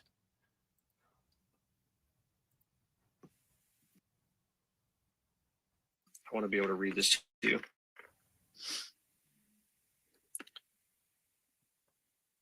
All right, so this is an article that she had linked in a bio of one of her social media accounts. It's not that long. I'm not going to read the whole thing because most of it is the same type of academic mumbo jumbo that you expect to hear from people like this, where they just rant and rave and go on and on. But I'll start here. It says, when we understand that transness has in fact served as a reality in this world that is often agitational to the current social hierarchy and patriarchal order, we can then begin to understand that reactionary forces protesting against the trans movement, to put it in the framework of Marx's theory of base and superstructure, and the analysis provided by many proletariat feminists, the bourgeoisie class has been responsible for our understanding of gender. Do you hear that? They are from, by the way, she's a radical Marxist, as is most of these people who are leading these trans ideologies, these radical trans, what we call trans Tifa, is they're Marxists, they're communists, they're fascists, they're authoritarians at their very core. But they are attempting to describe the struggle between the classes in this instance as a gender struggle also. So it's not just a struggle between rich and poor or classes of socioeconomic status, but it's a struggle between gender as well. When production was revolutionized from the home to the factory, our idea of gender began to become dependent on the nuclear family. As men, let me back up.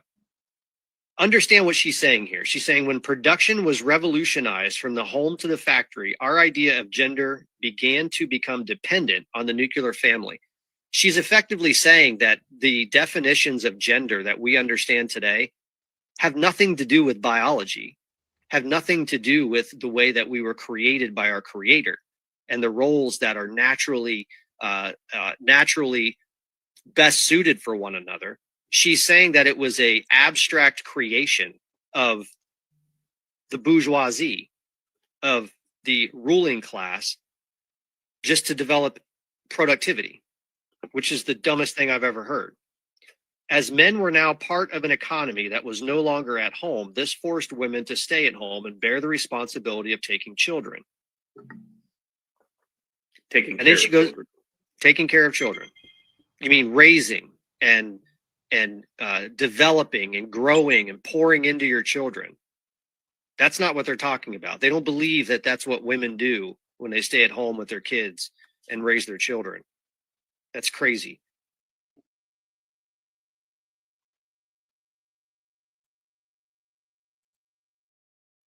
See the trans people not as the enemy, but rather a part of the proletariat. If that stands in solidarity with, will weaken the true enemy.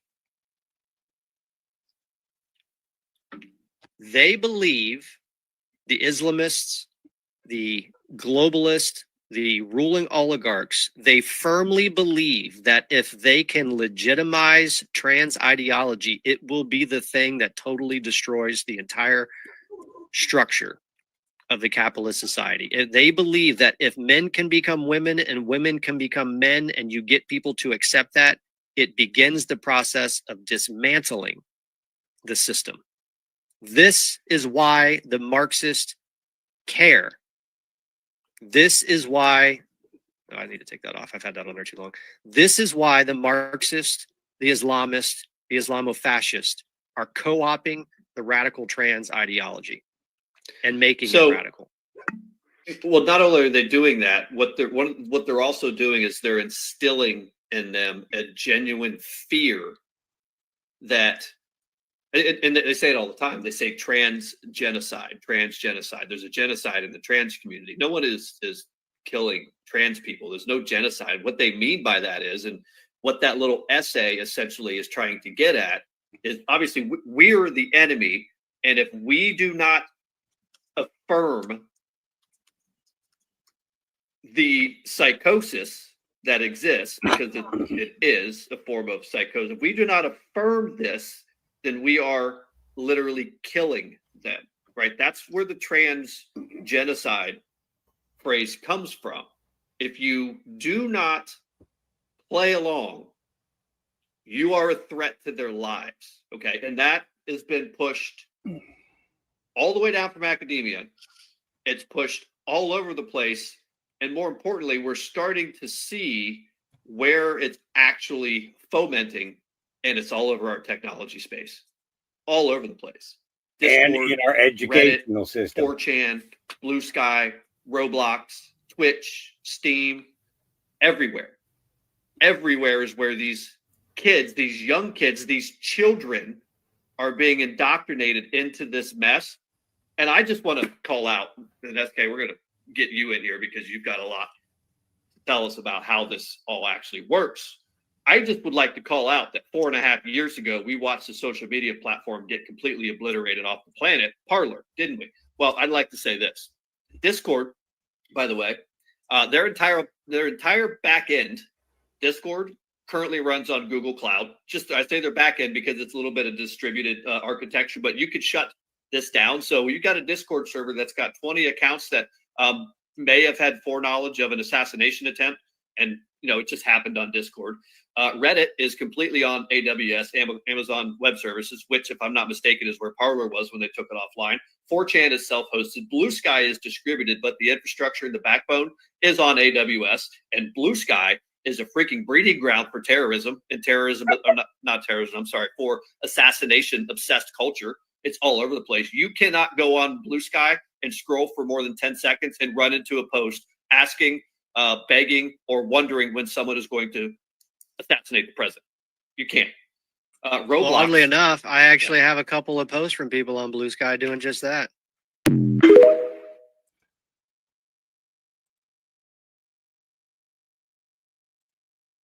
Yeah, there it is. This is just a handful. These are just the people over on Blue Sky, the radicals. I mean, that's all September 10th, September 11th. Look at that, September 10th. I mean, that's just from September. That's crazy. Someone shoot Ben Shapiro do next. Ben next. Matt Walsh next, please. I hope they shoot Ben next. Like, this is the stuff that is fomenting over on Blue Sky, Which, by the And way, the Nam, infrastructure. and I'll get back to you in a second, just Nam. But by the way, Nam is absolutely correct. When there wasn't any radicalization happening on Parler, they shut that down immediately. And yet Blue Sky is still up and running. This is just insane. Go ahead. I want to read something. That someone asked me to look into a couple of days ago, right? Because Roblox is one of these gaming infrastructure, these gaming platforms, and the things that are going on Roblox to indoctrinate and to abuse children is freaking crazy. There is an international distributed, basically a terror organization called 764 Group that the FBI, so ABC News, everybody reported on this back in May of 2025. FBI, according to ABC News, Michael Levine, Pierre Thomas, and Lucien Brugman, May 6, 2025. FBI has opened 250 investigations tied to violent online 764 group that preys on teens, top official says. FBI officials say they are growing increasingly concerned about a loose network of violent predators who befriend teenagers through popular online platforms and then coerce them into escalating sexual and violent behavior, pushing victims to create graphic pornography, harm family pets, cut themselves with sharp objects, or even die by suicide. This is going on Roblox. It's going on a number of these gaming and these social media platforms that are basically hosted on some of the biggest companies on the entire planet. AWS, Google Cloud.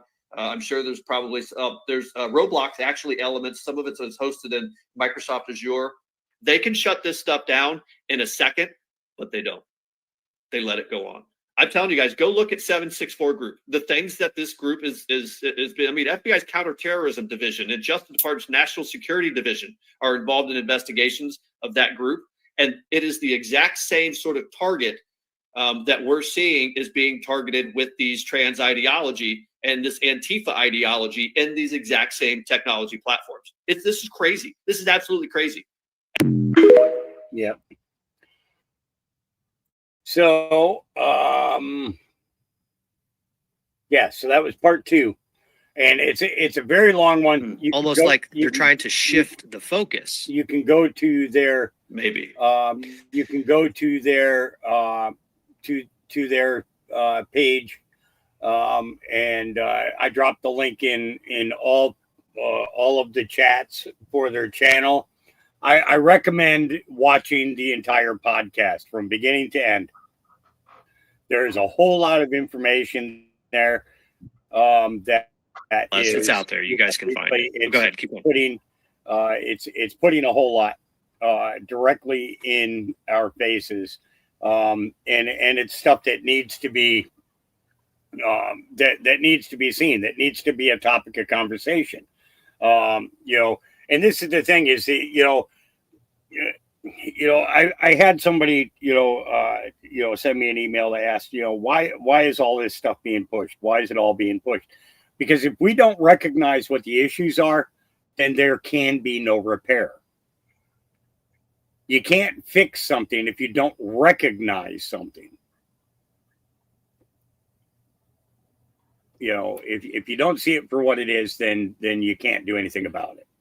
And that's pretty much the way that it goes. You with me, Slow, or do you step away? No, I'm here, man. Okay. All right. I know sometimes you run off and all that. So where do you want to lead to next? Well, it's interesting because they were talking about the NGOs, and I noticed in the comments, in the chat, that as soon as they said Operation Blazing Sword, I seen people start to laugh.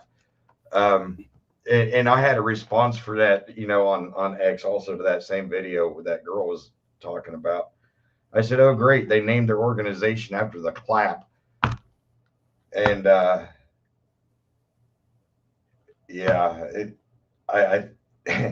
but continuing on here, a lot of those same NGOs that they're talking about received their funding from USAID. And the Soros Foundation was one of them, the Open Societies.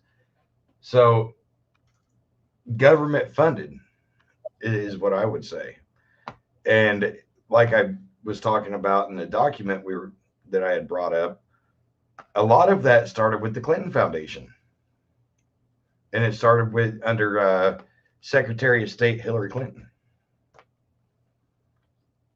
So yeah, in a way, it does go back to Secretary or to the State Department, because that's when it all pretty much started.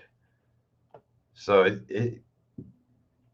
we're going to be in for a ride, folks.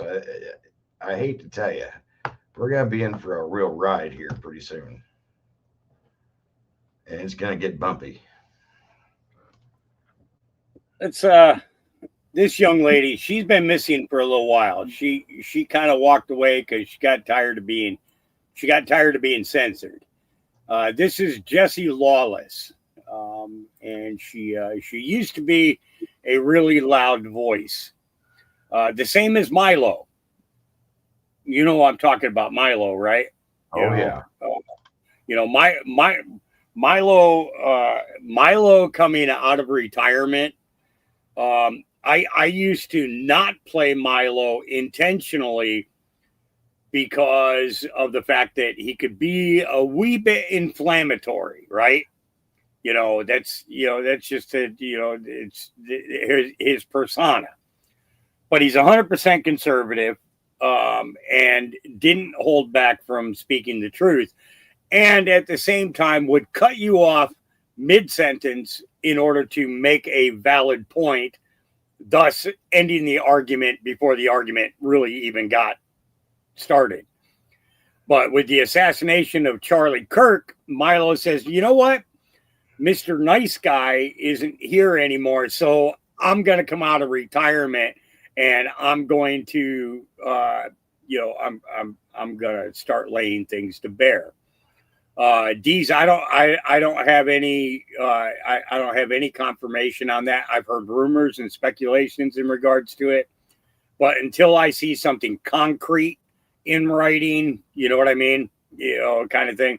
I don't want to say that. But Jessie was pretty much harassed and censored completely offline, and she's coming back as well. And she's another one that is, our twat waffle girl.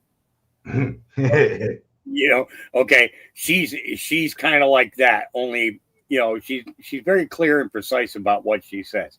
Let's take a listen. Jessie Lawless.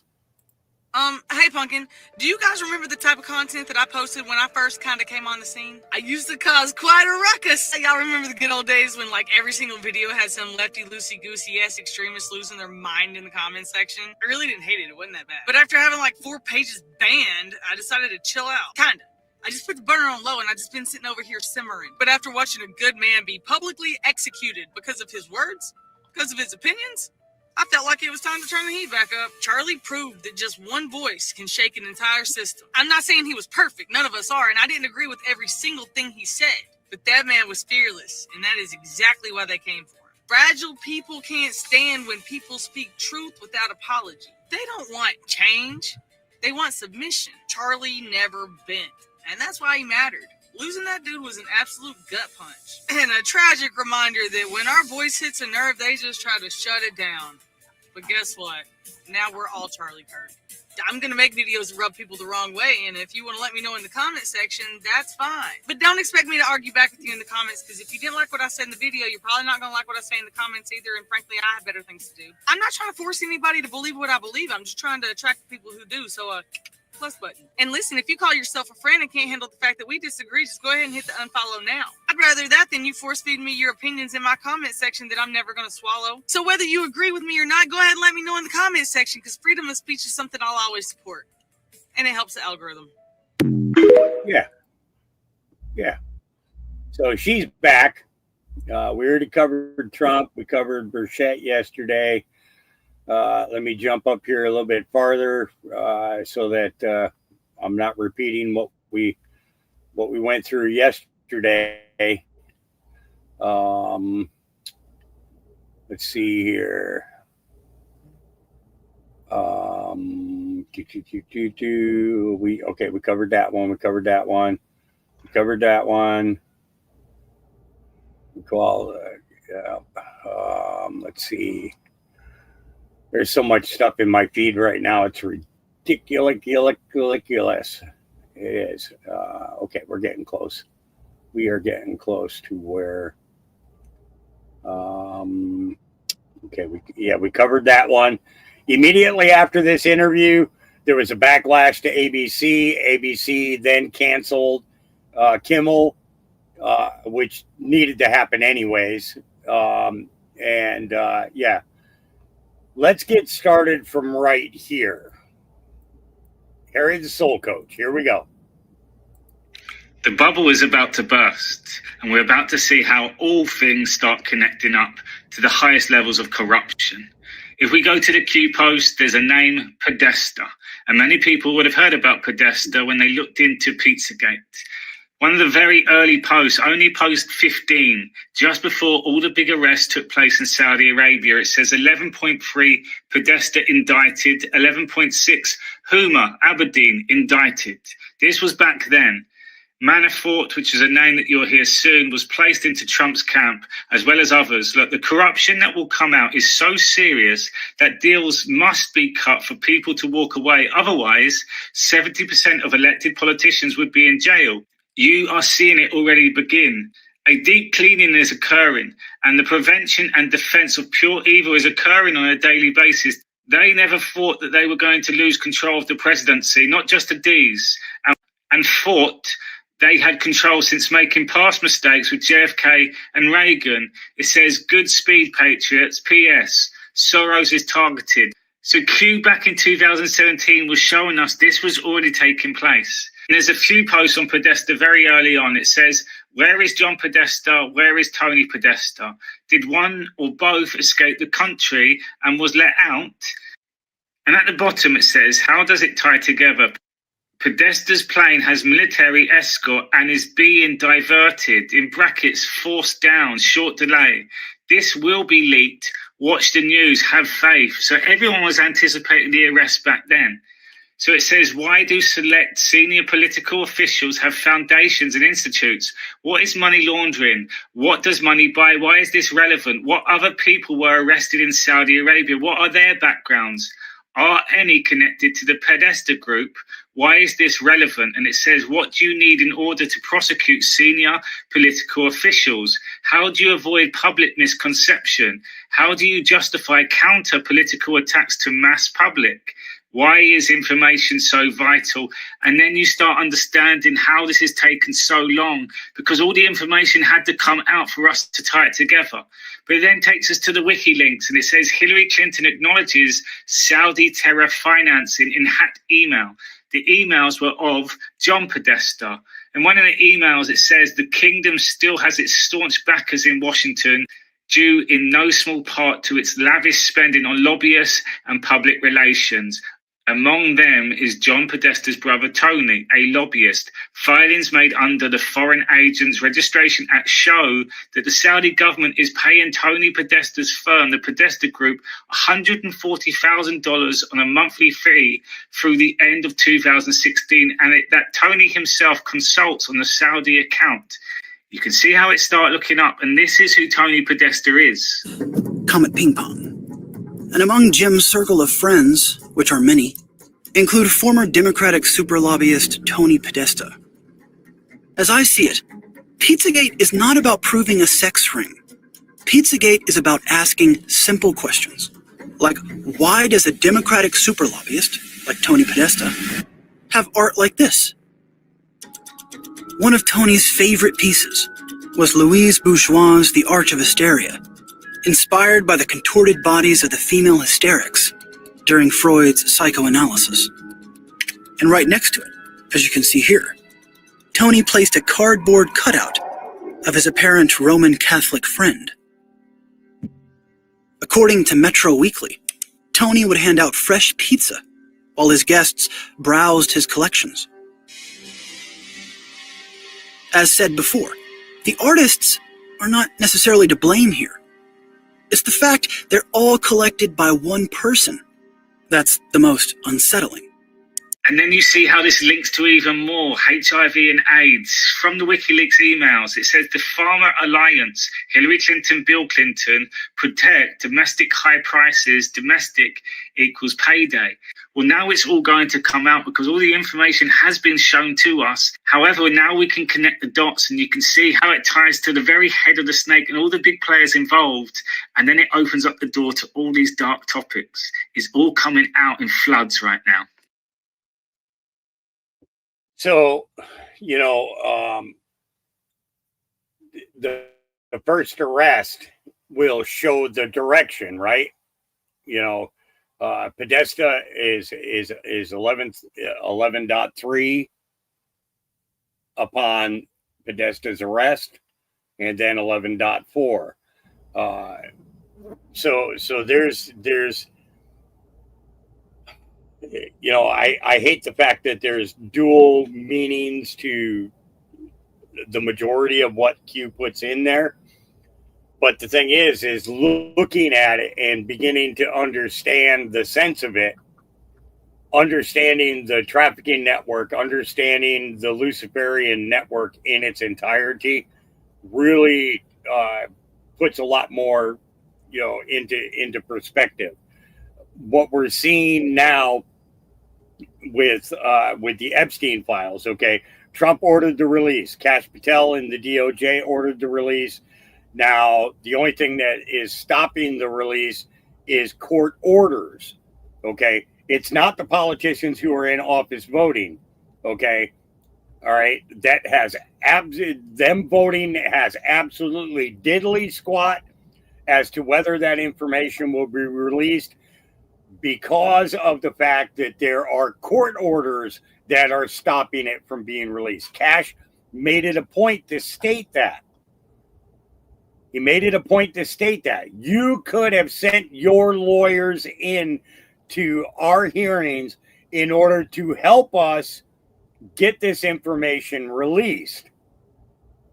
And the thing is I think that Kash's attitude towards some of the representatives is because of the fact that he knows that there are connections.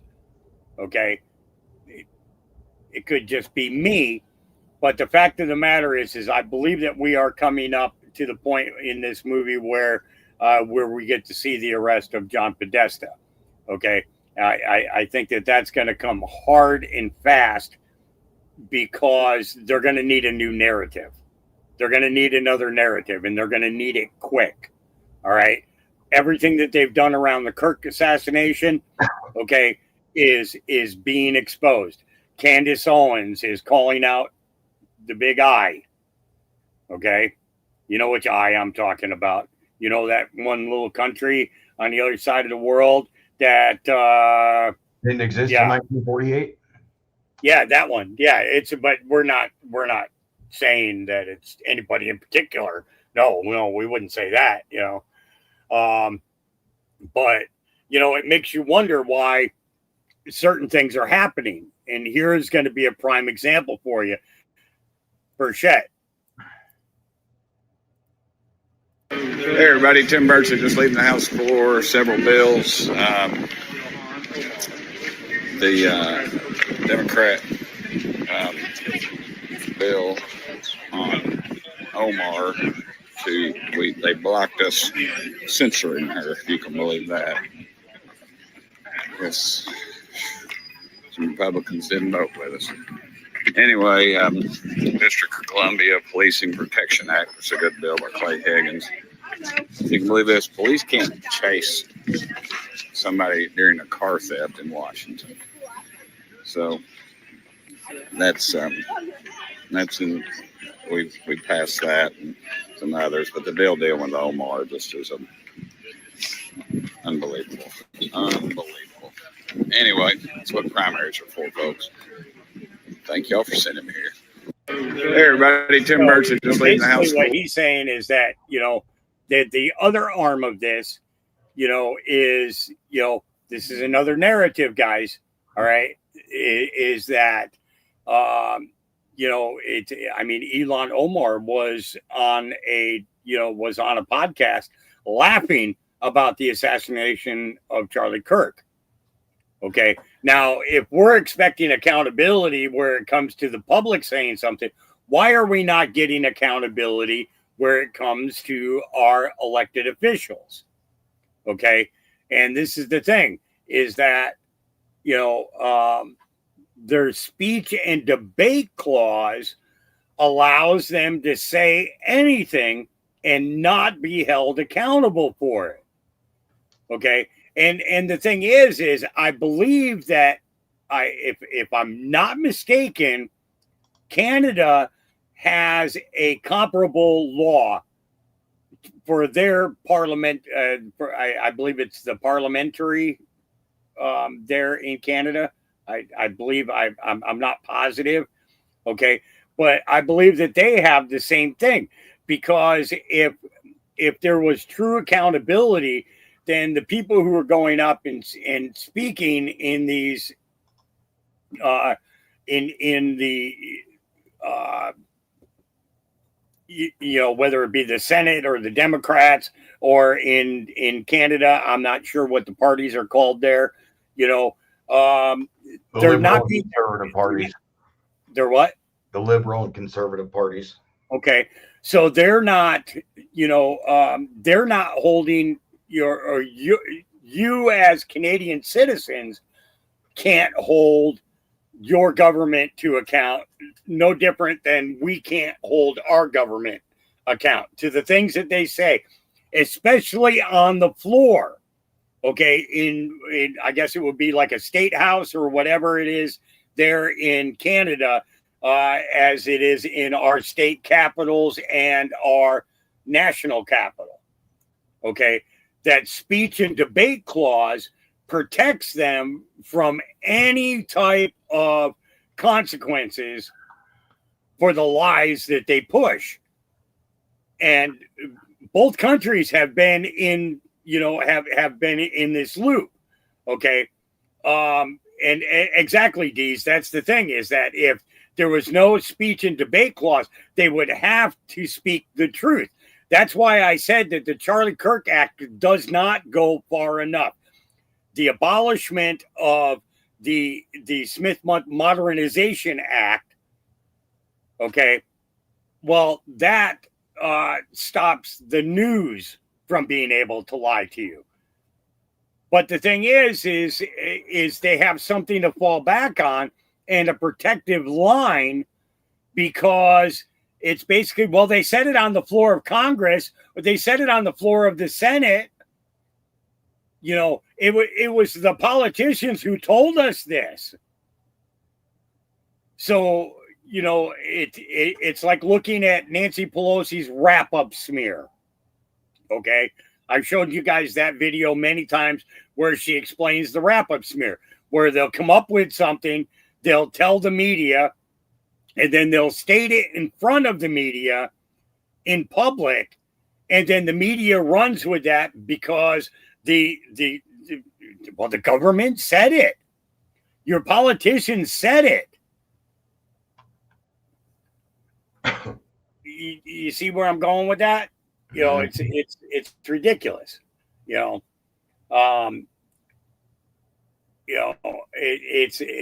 has to be something done, and it can't be just the removal of the Smith Modernization Act. If we do not get rid of the speech and debate clause, okay, we are forever going to be beholden to the narratives that are pushed out of our government. Okay, now the president doesn't qualify under the speech and debate clause. The vice president does, because of the fact that of what? He falls under it because he sits as the president of the Senate. So the vice president is protected, but the president is not.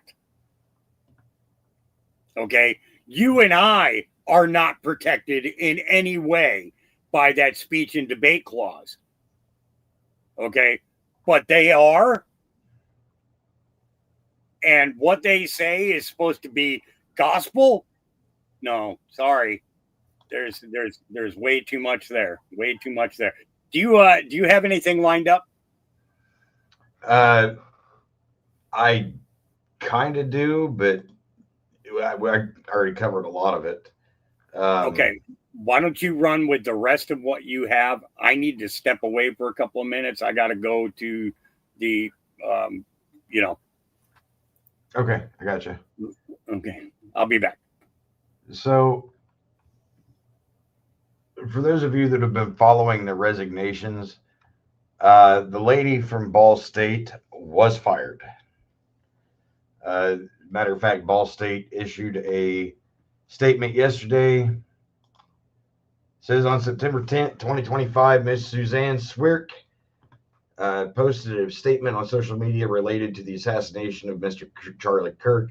Our administration determined that the post was inconsistent with the distinctive nature and trust Ms. Swirk's leadership position at Ball State University, and that the post caused significant disruption at to the university. Consistent with recent case law in the Seventh Circuit, specifically Hedgepeth v. Britain, number 24-1427 out of the Seventh Circuit in 2025, our administration evaluated the impact of the significant disruption to the university's mission and operations and the effect of the post on her ability to perform her work in her leadership position. As a result of the review, our administration terminated Ms. Swirk's employment effective immediately. No additional information will be released on this personnel matter. A separate post on a second employee's personal account still remains under investigation by our administration. No additional information will be released on that post at this time. So that's good news. That's good news. And I just want to bring this up here because this is the kind of rhetoric that's getting people hurt and things like that, and it's disgusting. This is coming from Nancy Mace's X page, and I'm going to play what they're saying to her, and these are voicemails that they're leaving her. So here we go. I'm a Democrat, and I wish to God I could take credit for Charlie Kirk's death because that little cockroach deserved it. And frankly, so do all you miserable MAGA all subhumans. Mace is lying about having been sexually abused. She's the kind of who would lie about something like that. He deserves to be raped, frankly. So yourselves, and I hope that you guys are next. You smelly, rotting corpse of a woman. You piece of shit. See the cancer. I promised you in the past the cancer was going to overcome you. Ugly, vile, evil like you who likes getting raped. And your children are going to be suffering your death if they're not dead before you because they can be attacked by somebody also. Because that's what you're bringing upon yourself and your children, you vile monster. Yo, you're a dirty You're going to rot in hell whenever you fucking your maker. Should have been you. White cunt you. Cocksucker that got shot in the neck. Fuck you. I'm so scared. Oh, my staff is scared. White motherfucker you. Disgusting white pig. You pig. Nancy, I'm a Democrat and you owe me an apology. Nancy swinging that big yours around. You'll just the fuck. You want to blame the Dems that you have a Nancy? Your big boobs. No, you stupid. You goddamn not safe. Absolutely nothing. See, no empathy for that stupid son of a. You was a fascist. You want Nancy Mace? Damn you to hell too. All of you are going to burn in hell for all of eternity. That is absolutely disgusting and horrific behavior that this is how bad everything's gotten. I'm being serious, and I'm not. It's gross, to say the least. It's gross.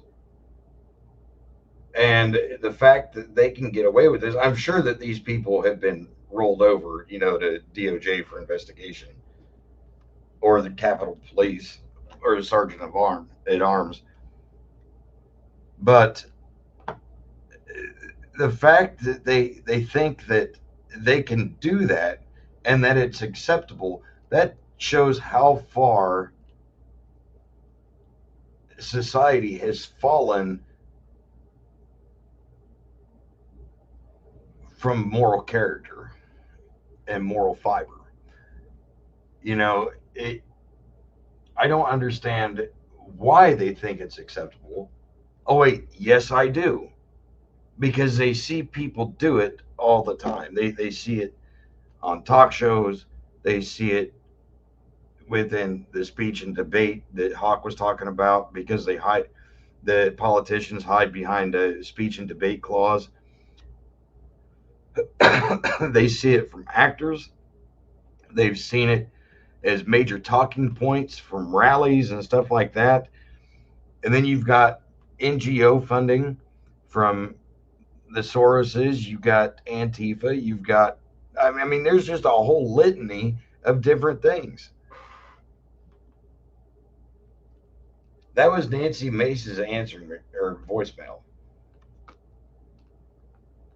It's disgusting. It is. It's disgusting. And I'm going to tell you, if I ever thought about talking like that to somebody, I'd be ashamed of myself. But these people have no shame. Now, I have, on occasion, called and ripped a politician's ass on a voicemail, but it wasn't anything like that. It was more of, hey, you need to do your job, because right now you're not upholding your oath that you took to serve in that office. Start owning up to it. It's disgusting. It really is.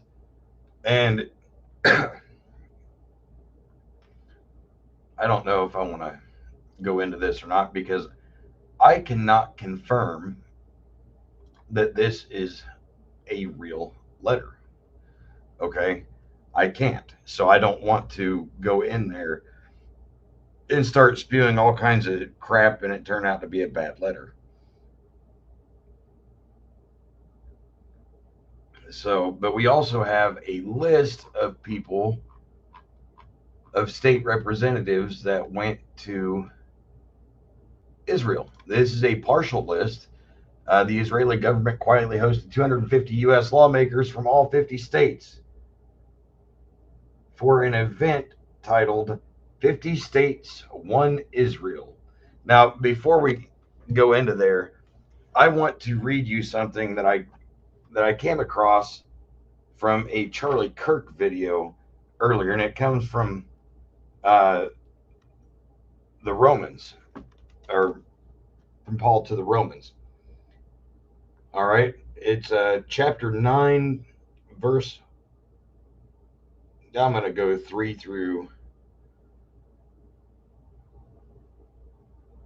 7.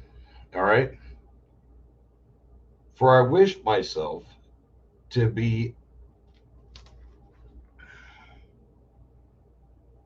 anathema from Christ, for my brethren who are my kinsmen according to the flesh, who are the Israelites, to whom longeth the adoption as of children, and the glory and the testament, and the giving of the law, and service of God. And these the promises, who are the fathers, of whom is Christ, according to the flesh, and who is over all things, God bless forever. Not as though the word of God has miscarried, for all are not Israelites that are of Israel. Neither are they all that of the seed of Abraham children, but in Isaac they shall be called. So even the Bible tells us that not everybody in Israel are Israelites. I just want to make that known. Okay. So The Israeli, here's a compiled list who went. From Arkansas, we've got, or no, is that Alaska? That might be Alaska. Chuck Kopp, Neil Foster, Mia Costello, Bill Wilkowski. From Arizona, Frank Carroll, Kwang Nguyen, Justin Wimeth. California, Marie Alvarado Gill, Mike Fong, Stephen Choi, Henry Stern, Trita,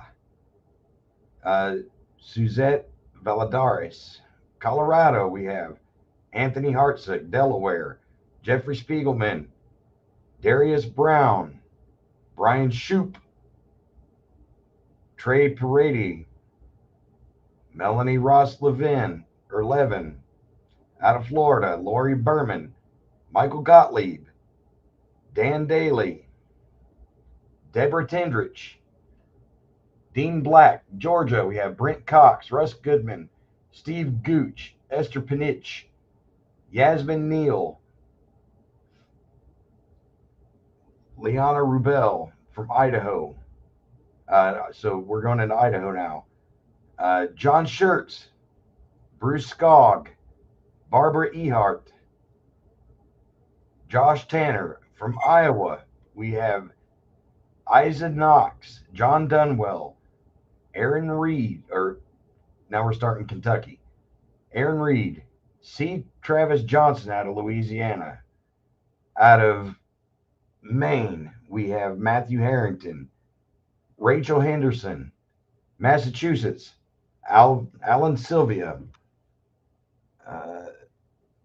Becca Rauch. Out of Maryland, Cheryl Kagan. I wonder if she's related to Elena Kagan. Nick Nipke, Mike McKay, John Ray Saling, Jeremy England, Randon Gregg, or now we're into Montana. Randon Gregg, Tim Lang out of New Hampshire, New Mexico, Jay Blott, New Jersey, Robert Singer, North Dakota, Michael Strindon, Oregon, David Gomberg, South Carolina, Annie McDaniel, Texas, Alan Schoolcraft, Katrina Pearson, Carrie Isaac out of Virginia, Bryce Reeves, Russet Perry, Scott Surville, Philip Scott, Drew Stokesbury out of Washington, and out of West Virginia, Tom Willis. So this is only a partial list, but at least it's starting to come out. So let me go back down here. And there was something else I wanted to touch on, and now I can't find it. Oh, well. That's what happens when we get old. We can't find things. Yeah, well, I had it. It was, I thought I posted it. It was one of the black hat, curly Q dudes talking about Netanyahu and how he wasn't, how he was a Zionist and Zionism has no place. I just saw that too, literally just minutes ago. And let me pull yours down and pull this up. Yeah, that one right there. Is this the guy you're talking about? Yeah. That's the one. Hi, can I ask you a question? Yes, sure. How would you react to Netanyahu's statement that the Jewish people are not occupiers in their own land, including in the eternal capital, Jerusalem? Let me be clear. God is eternal. His word is eternal, and so are the Jewish people. Judaism forbids Zionism. The Jewish people never, ever sought to gain sovereignty of the Holy Land till the Zionist, godless founders hijacked our name. But it was never us. Our grandparents lived in the Holy Land in peace with their Arabic neighbors. They were friends and colleagues. Zionists wanted to create a Jewish nationality and destroyed it all to achieve it. Netanyahu, you do not represent us. Thanks for the message. Hi, can I ask you? That's the one you were talking about? That's the exact one, and that's why I read that Bible passage. Yeah. Yeah. And yeah, it's kind of funny that that comes up like that, huh? Yeah. It's interesting, to say the least. To say the least. Oh, give me 1 second. I'm going to pull this down and give you control again. All right. So for those of you that follow the skiff on X, I will send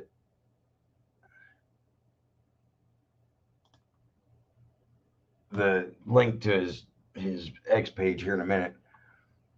But let me pull this back up here.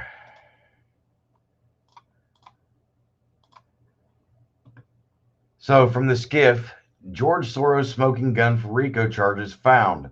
George Soros' Open Society, we were just talking about that earlier, remember, has been found to have funded over 54 groups with over $80 million that are directly connected to felony criminal activities. Over 23 million out of the total 80 million went directly to the 7 of the 54 groups who already qualify under the FBI's definition of domestic terrorism and are involved with domestic or terroristic activities known as terrorists themselves. These 54 groups are coalitions, meaning that these 54 groups could break down into a number of smaller groups. How many groups are we really talking about that are directly funding and organizing color revolution tactics, media censorship, and domestic terrorist activities, while also radicalizing your children from schools, college campuses, chat rooms, VR, and other video games? This needs to be acted on immediately before more people end up like Charlie. And the accreditation comes from Real America's Voice. So, I mean, let's play this. I gotta go through and I gotta re-add the screen here. There we go.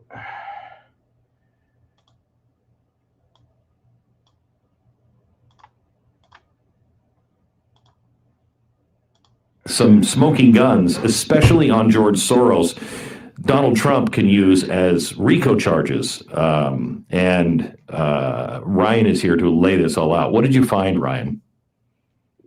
Well, we had some amazing findings according to George Soros's own files from his Open Society foundations. So myself, my colleagues at Capital Research Center, basically went through as many grants of his, as many funding streams as we could find. And here's the smoking guns that we believe that President Trump, if he's informed of it, can use to go after Soros's network of hate in various ways. We traced over $80 million going from the Open Society foundations to at least 54 groups engaged in crime and domestic terrorism on U.S. soil, or that are pro-terrorism, endorsing things like the October 7th attacks, or are associated with foreign terrorist organizations or explicitly pro-terror groups. And this is according to his own files, so it's rock solid. And over all of that amount, over 23 million went to at least 7 groups that are doing things that meet the FBI's definition of domestic terrorism. Can you rioting and things like that? Can you be specific, more specific than this? Absolutely. I'm happy to. So the Center for Third World Organizing, for example, is an organization that has a hub that fused together several really extreme organizations.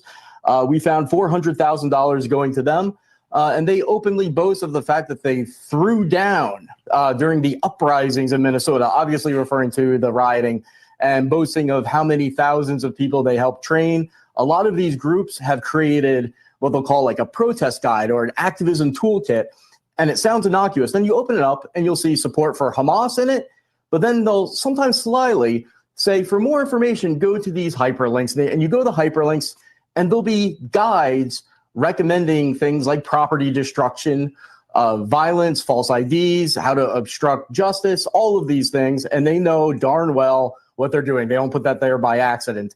Some of the more careful ones will just direct their readership to anarchist websites with all that material, knowing that they'll see it when it's there. And so, yeah, I mean, it's really stunning. And some of these groups are coalitions. So when I say 54 groups, just one of those might have 300 entities in that one. So it's actually, the real number is actually much higher. You know, what we're finding is that what Charlie was fighting, this indoctrination that was taking place on college campuses, these weren't just, you know, liberal professors from the 60s that had been radicalized, right? Like, this is actually a foreign government funded operation. And a lot of these left-wing organizations that have been pushing these violent riots, the targeted campaigns, a lot of the people that have associations with these groups that are calling for assassinations of the president, of conservative commentators, and even of, you know, Charlie's family are tied to these organizations. And I guess what I'd like to share today is, so, you know, Glenn, that we were on the show talking about Neville Singham, how he was funding the Party of Socialism and Liberation, coding up a lot of the stuff. Comer signed on a letter to the U.S. Treasury to freeze all of his assets. And I just met with Judge Janine, and he's guilty of a FARA violation. I think the Department of Justice is going to be charging him with that. So, you know, miracle of for miracles. Charlie.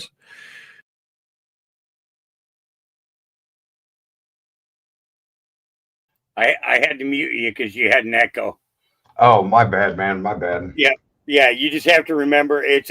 I don't know why it pretty much only happens when you're playing something. We have to figure that out. But yeah, so if you're gonna play like a talking video, you got to remember to mute, or else I'll remember that. Yeah. So what did you think about that, Hawk? I kind of seen that one coming because of you know, it was, you know, Trump said that he was going to put people into looking into George Soros and the connections, and I think that this is a highlight of a future, you know, because there's a special place. We have a special place for Soros. Were the exact words. We have a special place for Soros. You know, and there are reasoning behind that need to be you know, that need to be looked into. And I think we're going to see more in regards to that in the coming days. I don't think it's going to be the coming weeks. I think it's going to be the coming days. I think we're getting closer and closer to the point of a full out flood of information. We're already seeing a very, very wide open tap right now. Okay. So let's just say that the cold water has been turned on at full blast. Okay.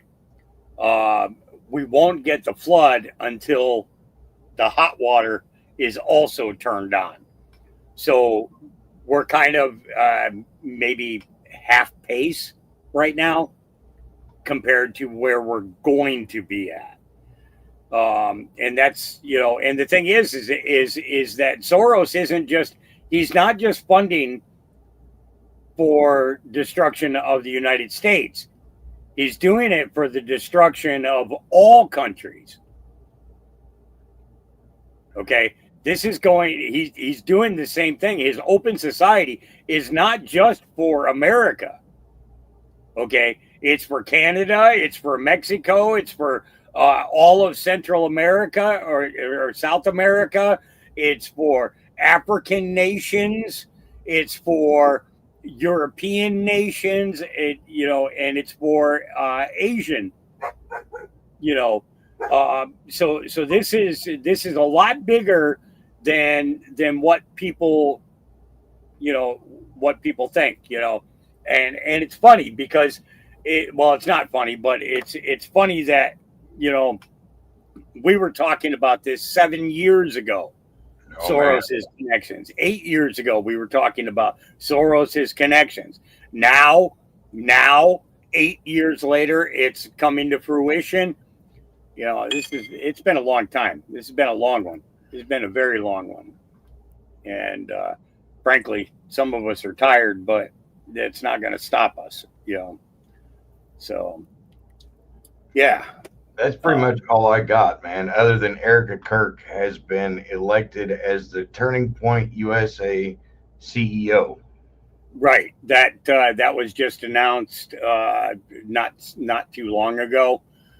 I have a bunch of stuff, but I'm in the process of coordinating with a milk delivery for the pups right now. So I'm going to go ahead and jump out, let you go ahead and close down. I'm going to come back on in about 2 hours. It'll be about 1:30 my time to do another 2 hours. But I've got to go and take care of those things and get the pups squared away. And I've got one adult female who is sick right now that I've got to administer medicine and stuff to. So that's, you know, yeah, this is early for me. Yeah, it's 9:15 in the morning. It's early for me. So guys,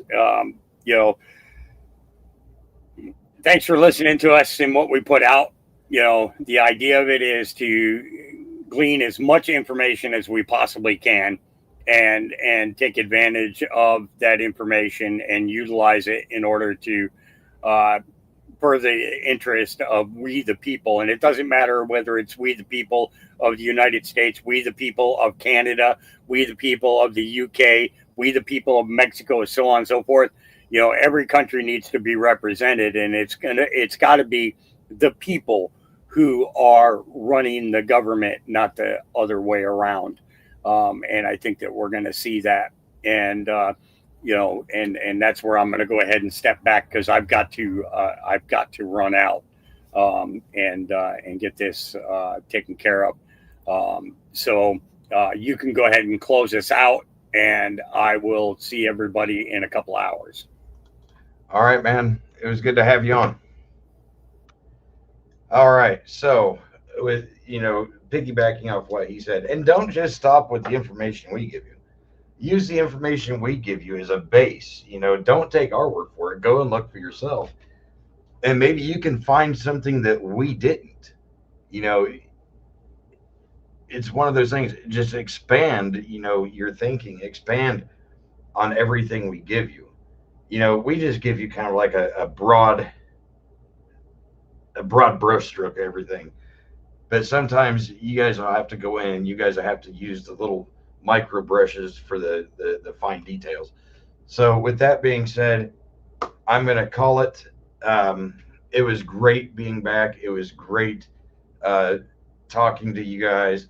And with that, have a great afternoon, and I will see you in Hawks Chat later on this evening.